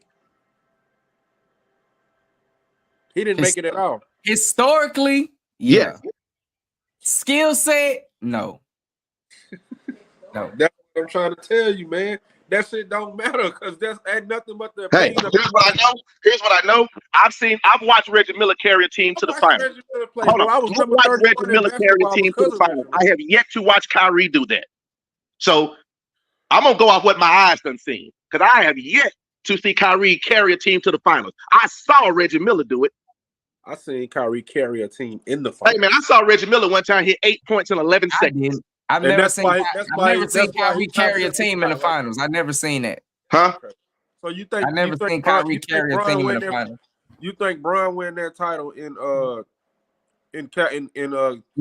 Cleveland? No, Why I he- don't. But we're talking about win it carry. without Kyrie. He don't win it without Kyrie, but Kyrie carried them. Stop it. Kyrie carried his weight, bro. Come on, man. Kyrie was not the. I didn't say he didn't carry his weight. He was I not didn't the say that focal either. point. He carried He his was weight. not the He focal didn't point. carry everybody weight. No, LeBron was the focal point. Reggie Miller was the focal point for his team. That's what I'm saying, y'all. Reggie Miller was the best player and we- on and his we were team, sitting- and we he took were sitting that there team to a arguing final. Can you about- say the same about- to Kyrie Irving? And we were sitting there arguing about losers. We can say LeBron is the best loser all time. He went to the finals like 8-9 years in a row. But if somebody bring it up, oh, it don't matter. He didn't win. It don't matter. He didn't win. So why are you talking about going to the finals and he didn't win? He ain't won nothing. No, I'm talking about. He is a I'm not. loser. It's not about going to the finals. I'm talking about contribution. You're telling me Reggie Miller is not this, and you're talking about his All-Star appearances. I'm saying Reggie Miller contributed more to his team than the player you're saying is better than him. Reggie Oh, Miller, is he talking that Chris Middleton better than Reggie Miller stuff again? Bro, He not. Hey man, I guess he just don't like Reggie Miller and really like Chris Middleton. No, Man. I don't have, bro. I wore number 31 in high school because of Reggie Miller. I like Reggie Miller, but I just want to. The reason why I bring up Reggie Miller is because of the simple fact of the numbers don't support how high y'all put Reggie Miller on the hierarchy. He is not that, bro. Because Right. like, you And got that's what we're trying to tell you about Chris Middleton. You different. we think you inflating Chris Middleton too. Averaging 17 then or averaging 20 then is different from averaging 20 now. 17 is 17 is 17 on No, every. it Not ain't, in bro. any No, era. it No, ain't. it's not. It's not. No, it ain't. It's It not, ain't. bro. It's not. Okay. Well, why Jordan was averaging 30 then? I mean, you pick So- one player, bro. There was You more just look at- people averaging more than him, bro. Bro, He was never in the top 10. Okay, so hold on. Let's Bro, answer this. Let's Bro, answer this. they shoot Hold on, more hold on. threes. Let's now. answer this. The threes add up at a higher clip, bro. Common sense. I mean, Hold back on, then, so Let's bro, answer this. bro. No, hold on. No, these Okay, players hold on. now they using So- about 8 to 10 seconds in a possession because they running down, taking 3-pointers. Back in the day, they probably using 20 to 22 seconds because they trying to let a whole play develop, kicking Okay. down low, kicking All back right. out. It's a totally different style, bro. All right, So you Keith. eating up time. You want now I'm about to debunk what you just said. You know why Come I'm about to debunk what you just said? Now you just said they was doing this and doing that. So how did Chris Middleton average 17 as a second option on 4 less shots? What you mean? I mean exactly what I said.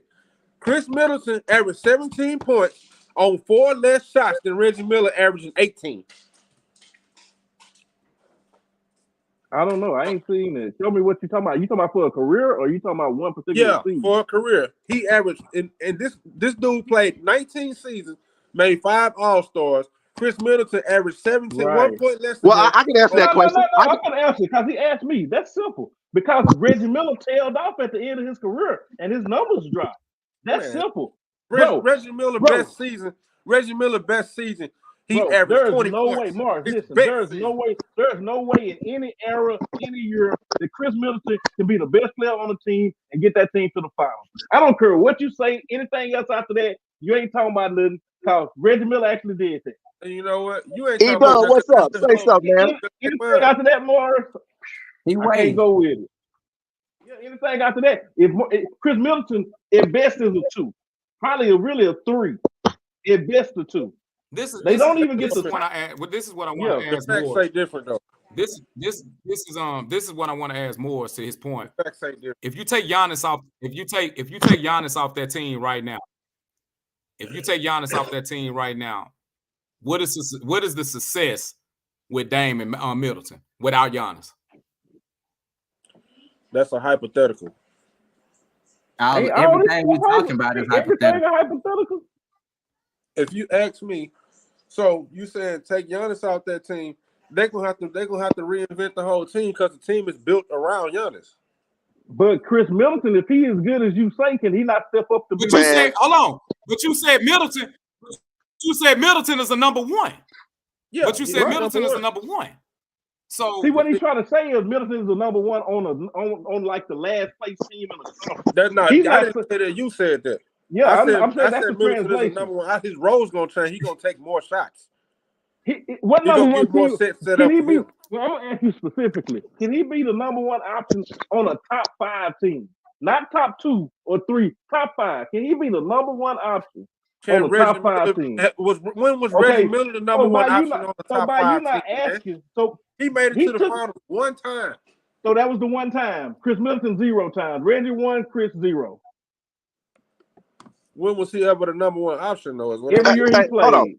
Hey, let me Every ask you a question, played. bro. How many years has Middleton been in the league? I think 13. Not even. No, it's not 13. 13? No, I don't He think he's probably- been in the league 13 years. I think he's been in the league. I'm not sure exactly. Let's see. Look it So up. So if we talk about averages, and you were talking about averages on 4 less shots, let me show you how average works. Reggie Miller done played 19 seasons, right? Well, So you compare his average to the average of a person who's played far less seasons. Well, look, I already made that point. Middleton has played 19 seasons, and see what his points per game and how many shots per game his average. Look, so that's a focus comparison. Look, I made that point earlier. You said that didn't make sense. I said, yeah, he said that earlier. He told me that didn't make sense. Oh, okay. Well, yeah, I guess I don't know how averages work then. Yeah, he wanted to compare. Cause see, that's what I was saying. Chris Middleton, as he kept playing. I mean, Reggie Miller, he kept playing. His stats went down. That Chris Middleton has played a full season, he averaged over 20 points as a second option. Let's see what he gonna do as he get on up. When he get to the last 4-5 years, like Reggie Miller did. Let's see if he still gonna average 12 like Reggie Miller, like he did average exactly. 12 points. So then his average gonna come down, right? Exactly. Yeah, but like I was saying, 17 so, is different from 17 now. It's not the same. So with that being said, let him shoot the 4 more times that Reggie Miller shoot. But bro, you talking about over a career, bro. Oh. Bro, you can't compare average. Morris, how you gonna compare average to somebody that's been in 19 years to somebody 11? Bro, you know he gotta now keep all these same numbers up. You don't know how it's gonna look in 19 years. You just don't know. What's up, Red? We talking about NBA players that can play in any era. Yeah, I just don't. I don't think. But it's the same thing. I know you don't feel like that, Morris, but the same way you feel like we overvaluing Reggie, we think you overvaluing Chris. It's as simple as that. Both of them good players. Chris Middleton, that's an anomaly for the simple fact to say that he's not even a number 1 option in the league right now, but he's better than this guy that's a top 75 player. I don't think he's a number 1 unless you're talking about a number 1 on a very bad team. So I don't agree with that. If you're saying, can he be number 1? Who's the worst team in the league right now? Chicago? I'm trying to figure out what has Chris Middleton done to warrant being better than Reggie Miller. He had a good year as a Robin, and now he think he Batman. He had one good Robin year, and now all of a sudden he's a Batman. See, he want Chris. He can say that ain't what he's saying, but the only thing that will make sense is, okay, I'm saying Chris Middleton can be the best player on the bottom 5 teams because he's not going to be the best player on a good team. That's what's not going to happen. Okay, so if you let's do this then. Let's do this. You put Chris Middleton on Detroit Pistons with them losing 8-9 games in a row like they had. Detroit done lost 8-9 games in a row. If you put Chris Middleton right now, trade him to Detroit, put it with Cade Cunningham, do Detroit make the playoffs next year? So instead of losing 9 in a row, they're going to probably lose 8 out of 9. He may be good for 1 game. I give him good for 1 game. That's it. Now put Reggie Miller over there. Maybe 1 close game down the stretch. Maybe put Reggie Miller over there. In the bottom, get some big shots. Put Reggie Miller over there. What happened? You put Reggie Miller. We've seen Reggie Miller go to the. Now you put Reggie Miller. You put Reggie Miller over there. We can say he would do what he did when he took them to the finals because we've seen it. We saw it. We don't have to debate. We don't. That's the beauty of it. We don't have to wonder what he would do. We saw him do it already. We waiting on Chris Middleton to do it. See what I'm saying? That's what I'm talking about, E-Dub. See, that's against what level of talent? I like how you played that, E-Dub, because that's way I'm playing. That's what you blaming the talent. We don't blaming the talent. Do it already. We tried to see Chris do it. We don't even have to wonder what he would do. We can say, you know what? He'll take that team to the finals because we done saw him do it already. You're right, man. Y'all right. We know, man. I'm glad you owning up to that. It took an hour 38 minutes to get there, but that's what we hear from. Hey, what are y'all saying? Next time we on somebody that's more. Hey, he was supposed to get on to us, man. Man, he texted me, man. He was supposed to get on, man, but our grandma, she had some heart issues this weekend, and they all up in Little Rock right now. He got to fly back out to Cornell this Saturday. So he said they supposed to been leaving the hospital today, but she didn't get a chance to leave, so he said he wasn't gonna be able to make it. But he did tell me to tell y'all what's up. When the youngster what's good with the family? Man, you're right, man. We need to get somebody else that don't know nothing past 2010 on here with you, man. You need some help. Hey, look.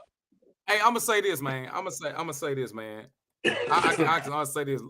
LOC, man. When you on here, man, watching you and Morris go at it, man. I love that, man. Like, look, we challenge him every day, man. But look, we need a little backup with him today, man. You know what I'm saying? Like so yeah, I like that, man. Man, I don't like make that. Morris. Don't make Morris think we need backup for You him. definitely Morris get never handled need every no day. backup. I like that. Never Look, he need feel like an backup. island by himself. Man, Listen. Morris get handled every day. Listen, Man, look. listen. No, not saying it like that. Not saying it like that, man. But It's too late. You toe already with him like said that, it. man. I like that. I like that. Hey man, I love sports, so I love it. You know what I'm saying? Everybody, hey, I don't knock nobody's opinion. I do a little bit. I ain't gonna just tell that lie. Every time I that's up, y'all bring up the goalpost move. Oh, but 17 back then was different than 17 now. How is 17 points different? I don't know about all that. Hey, my I'm boy just Chop said saying, Reggie. My boy Chop said Reggie wouldn't take him to the final. Points are different now. Because just like money, if you was making 15 million now, that shit is cute to somebody that's making 30. You feel me? And plus, that's inflation. Your 15 then could be 22 now. You feel me? That's what I'm saying. That 17 then could be 22 now. That's what I'm saying. Man, as good as Reggie Miller was of a shooter, Jordan he played now. So Jordan Jordan 30 could be 35, 38. Yes. Well, he averaged 38 back then, so we talking about, he averaged 37 back then, so we in the 40s a couple seasons. So what was the pace of play back then? I think the average game was about 85 to 88 points, 89. It was slow in the 90s. It was high in the 80s. So yeah, so 17. If you hit 17 points in a game where you only scored 80, shit, you had a hell of a night. Because last week you pulled up and said that the average was higher in the 80s than it is now. So don't do that. I just said that. I said the 80s it was higher. It was slower in the 90s. I literally just said that. The 80s Drake got a point though. Drake got a point. Yeah, the 80s definitely. The 80s had a faster pace of play. It was the 90s when it slowed down. Yeah, and Drake got a solid point, man. Your 17 then is different than 17 now. You know what I mean? Because your 17 is gonna have some inflation on it these days, and it depends on when your 17 go hit. It's all about timing. You got players right now that's trash first half. You mess around and drop 17 in this era in the second half. You got yourself a win probably because players not scoring like that, man. Seeing like so, I mean, it's a faster pace. So it's just a different game because to either point. Bro, you can pull anybody off the bench now because they shoot so many threes. If you have one of them games where you own, your fifth or sixth option could put up 25, 30 points. You know, it's just the amount of threes they shoot. And to me, that's a great skill. I get it. Steph Curry, all that. But that don't necessarily mean it's the best brand of basketball. It just means a bunch of running and gunning. And when we used to play back in the day, it was players like that shot heavy volume and a lot. And yeah, if you can shoot, and shoot a heavy volume of threes, your numbers gonna add up more. You can shoot 33% shooting threes, and if you shoot enough of them, that's better than shooting 50+% shooting twos.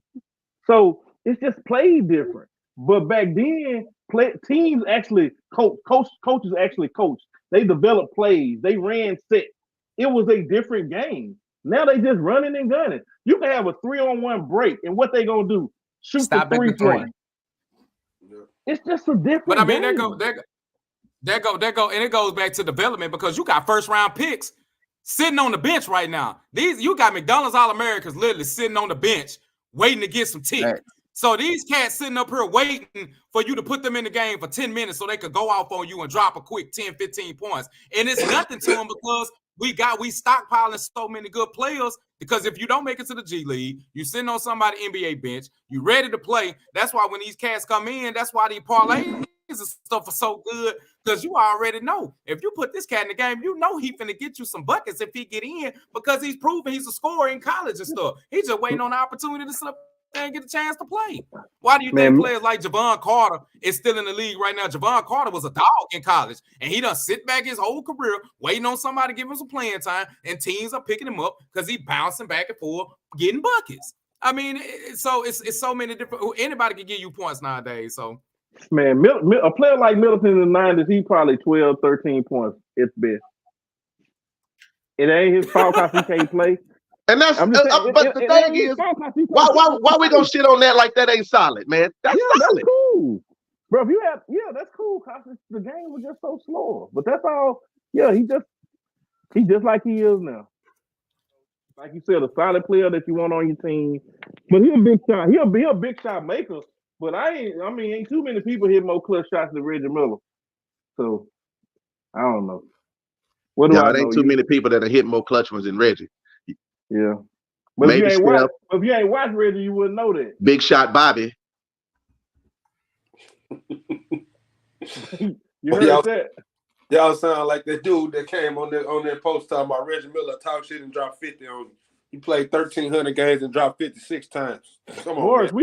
we some dinosaurs, Morris. We supposed to speak dinosaur language. What do you mean? We dinosaurs. We can only speak our language. Bunch of T-Rex in the building. Yeah, a bunch of T-Rex. Hold on. Man. He said Reggie Miller played 1,300 games, dropped 56 times. Okay. Yeah. Okay. Who has the most 50-point games in NBA history? Will Chamberlain. Will Chamberlain, right? Michael Jordan, number 2. Michael Jordan, number 2. I guarantee you, once you start getting to the 3, 4, and 5, them numbers tail off. Well, yeah. I mean, because you look at Steph, I think Steph got like 16. LeBron got like, I'm talking about 50-point games. Steph got like 16. LeBron got like 12. How many times Chris Middleton done dropped 50?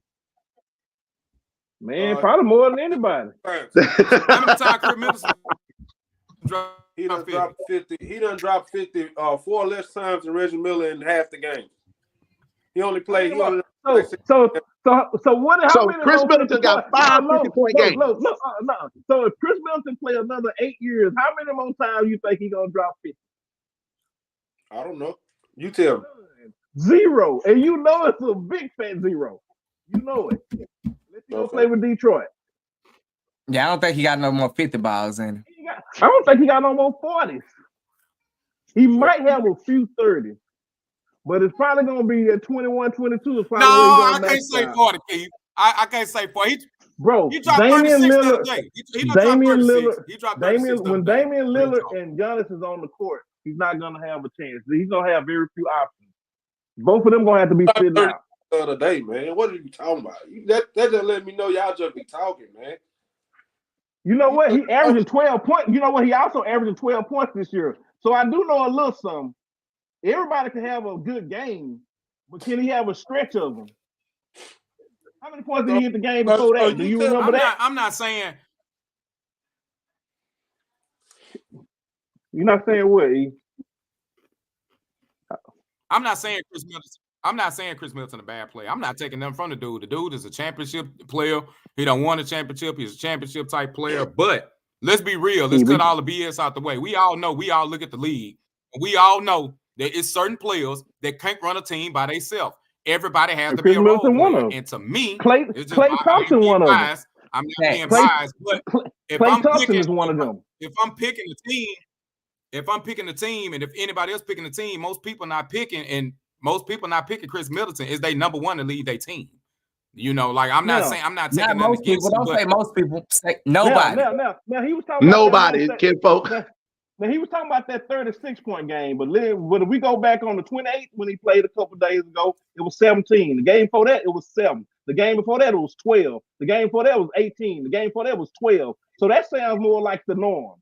And your game you're talking about sounds like the exception. So I'm sorry. He said he got a couple 30 pieces left, just a couple. That's what he said. But I said he ain't got no more 50s or 40s. I said he might have a few 30s. Yeah, for sure. But he's probably gonna be around the 20s. That's all. I mean, he's a good. I mean, like I said, I'm just talking about the skill. I'm just talking about the skill set alone. I'm not talking down on a player. I like him. I mean, he's a good player. No, he has a hell of a skill set. He's a number 2. He's a number 2 player to a number 1. That's just my opinion on him. Yeah, that's it, man. Yeah, he just a number 2 player. That's all. Yeah, he's robbing. That's just my opinion. That's all I'm trying to say. He's robbing. Reggie was Batman. That's as simple as that. Chris Middleton was robbing. Hey, Chop, what y'all think the best era of basketball is? Best era of basketball. What y'all think that is? I like that, Chop. That was a good. When Kobe left, the game changed. I say the best era is maybe the 80s. To me, I love 80s basketball. I'm gonna go 90s to that up until about that 2000 and I'm gonna say 10, because that from the 90s to 2010, man, you just got you got some hell of a players, you know, and the game seemed like it was the game was growing so fast at the time. you know, that you getting. It was just every year you're getting an influx in. You got to think from the 90s to 2000, the players you was getting in, you know, from Duncan to McGrady, then to Shaq, then to Kobe. Like you was just getting premier talent year in, year out, and the game was just growing. It was growing in popularity. It was growing in pace. I'm gonna go ahead and say, like I said, I would probably say the 90s, but I would try to include up until about 2010. Yeah, I say the 80s, man. The 80s. I grew up watching basketball in the 80s. That's the one most dear to my heart. That's what I learned from. That's my foundation. Yeah, I would say from 80, probably 83, 84 up until about 2000. Yeah. The 90s is when I grew up in the 80s watching it too. The 90s is when I fell in love with the game. Like, okay, this is it. Like, this has, you know what I'm saying? This has replaced everything. This is my favorite sport. This is the game.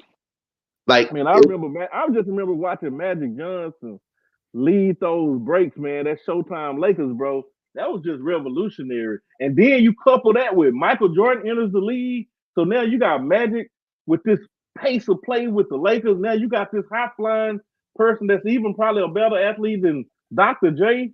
And not to mention what Dr. J was doing in the 80s, man. You know, I just think it was the big, pace of play. It was the big, you know, definitely a good big man era. It was just all around ball back then in the 80s. You had point guards, you had big centers, you had people that could shoot. I mean, it was just to me. Okay, I was just gonna say my last thing. I would say this era, although I think the players are definitely more skilled, it's the most skillful era for sure. But they crybabies and they can't take a lick. I get frustrated with that sometimes. You know what I'm saying? Yeah. I like watching alpha type games. I don't like people that cry in basketball games and you know all the flopping. You know all that stuff. You don't even like finesse boxers. Yeah, exactly. I like dogs, man, and it just ain't enough dogs in this era for me. But they more skilled though, for sure. I'll give them that. I'm gonna say, I'm gonna go with that. I'm gonna go with that 2000 to me. I'm gonna go with that 2000 to 2010 era, and I'm gonna tell you why. That 2000 to 2010 era, that 10 years of basketball to me was probably some of the best basketball ever played. We actually seen the realm of Jordan taking over in the 90s, and we seen the new Lakers. We seen the Shaq and Kobe. We seen the Duncan and Ginobili and Parker. We seen the emergence of LeBron James coming in, being able to play against those guys. We seen what a balanced team like the Detroit Pistons could come in and do against a team like a Karl Malone, a Gary Payton, a Shaq and Kobe. You know what I mean? So to me, that was some of the best 10 years of basketball ever because those guys were still in their primes, playing, battling every year consistently, and nobody was winning the title back-to-back after the Lakers. Spurs win one year, they'll lose the next year. Spurs win again the next year. Detroit snuck in one. So to me, that was some of the best basketball that was played in that era, watching Kobe and them being able to go against those teams, like those players like Tim Duncan and your Trayshawn and you know, your Rasheed Wallaces and them. So, I mean, that was a good year of basketball. Even seeing LeBron get in there, even though he got swept, a young LeBron coming in after being in the league 3 years, you know what I mean, being humbled by Tim Duncan and learning how it felt to go against a complete team and taking that loss and elevating his game after that loss. Like he literally elevated his game and they schooled him on how I need to learn how to play and get my teams to the finals. Because once he played the Spurs, he took off. Morris, best era of basketball in a team. Is Morris on with us? I'm about to ride with Doug. 2000, 2010 the Kobe era.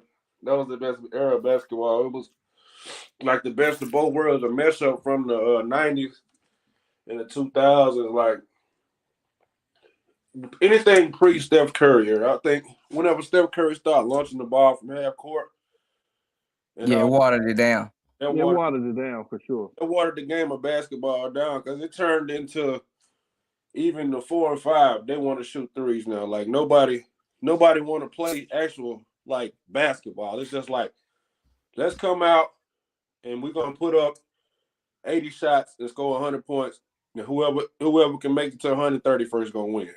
Yeah, analytics ruin the game. Analytics, because it's a copycat league that you see one team has some success, you know, and Then all of a sudden, everybody else tries to catch up. You know, before Jordan, it was like, hey, you cannot win with a guard. Okay, we're gonna build our team around a guard. After that, now the league was trying in search from that point on to find the best guard. Steph Curry did the same thing. Okay, oh man, they shooting three, and they got a double team with Steph and Clay. Oh, now everybody, like I said, like I said, you got your fifth best player coming in the game thinking he can shoot threes. And you know what it created? I'm gonna tell you exactly what it created. Jordan Poole. But not only that, you got coaches telling them to do it. That's you why heard me? Not you them see just coming in jacking up. Yeah, bro. I remember when Czar Perry them and Daniel them were seniors. Man, I was just like, okay, this is the dream team at El Dorado, right? And at the time, I wasn't used to that style of play. I'm like, man, these boys can shoot the lights out, but why they shooting so many threes? I did not understand it. When I first started seeing it, I was like, man, these boys shooting too many threes. But then I come to find out, now this is just the new way of playing basketball, right? They just adapting to what's in front of them. The coach is telling them to do that. So I gained a different respect for it. But it's just, it's just a culture shock. Man, cats be having wide open breaks and a stop and pull up at the three. 1 on 3. And still will stop and pull up. You like, what's going on? Yeah, it ain't no structure in the game of basketball now because, I mean, there's so many players that are anomalies. I mean, it's a gift and a curse because without the game change, you wouldn't have a player like Joker that can come out and shoot the three. You know what I'm saying? He'd never been able to play to his strong points, his strengths. If we were still playing the old style of basketball where they want him down there in the paint. You're exactly right, man. And I know KG, I'm sure y'all probably seen that KG Stephen A. Smith little interview where KG was like, Lee, let's focus on the future. I know I didn't agree with his analysis as far as LeBron being the best, but he did open my eyes and say, yeah, let's enjoy what's in front of us right now. Cause the older players, they already had their era, they did it. And it definitely made me think, because, you don't want to be the old man that gets too... I see what I see, right? I can't help how I feel inside, but I try to be, okay, let me just kind of watch it for what it is, because it'll never be what I want it to be, so I'm going to just enjoy it for what it is. For sure. Yeah.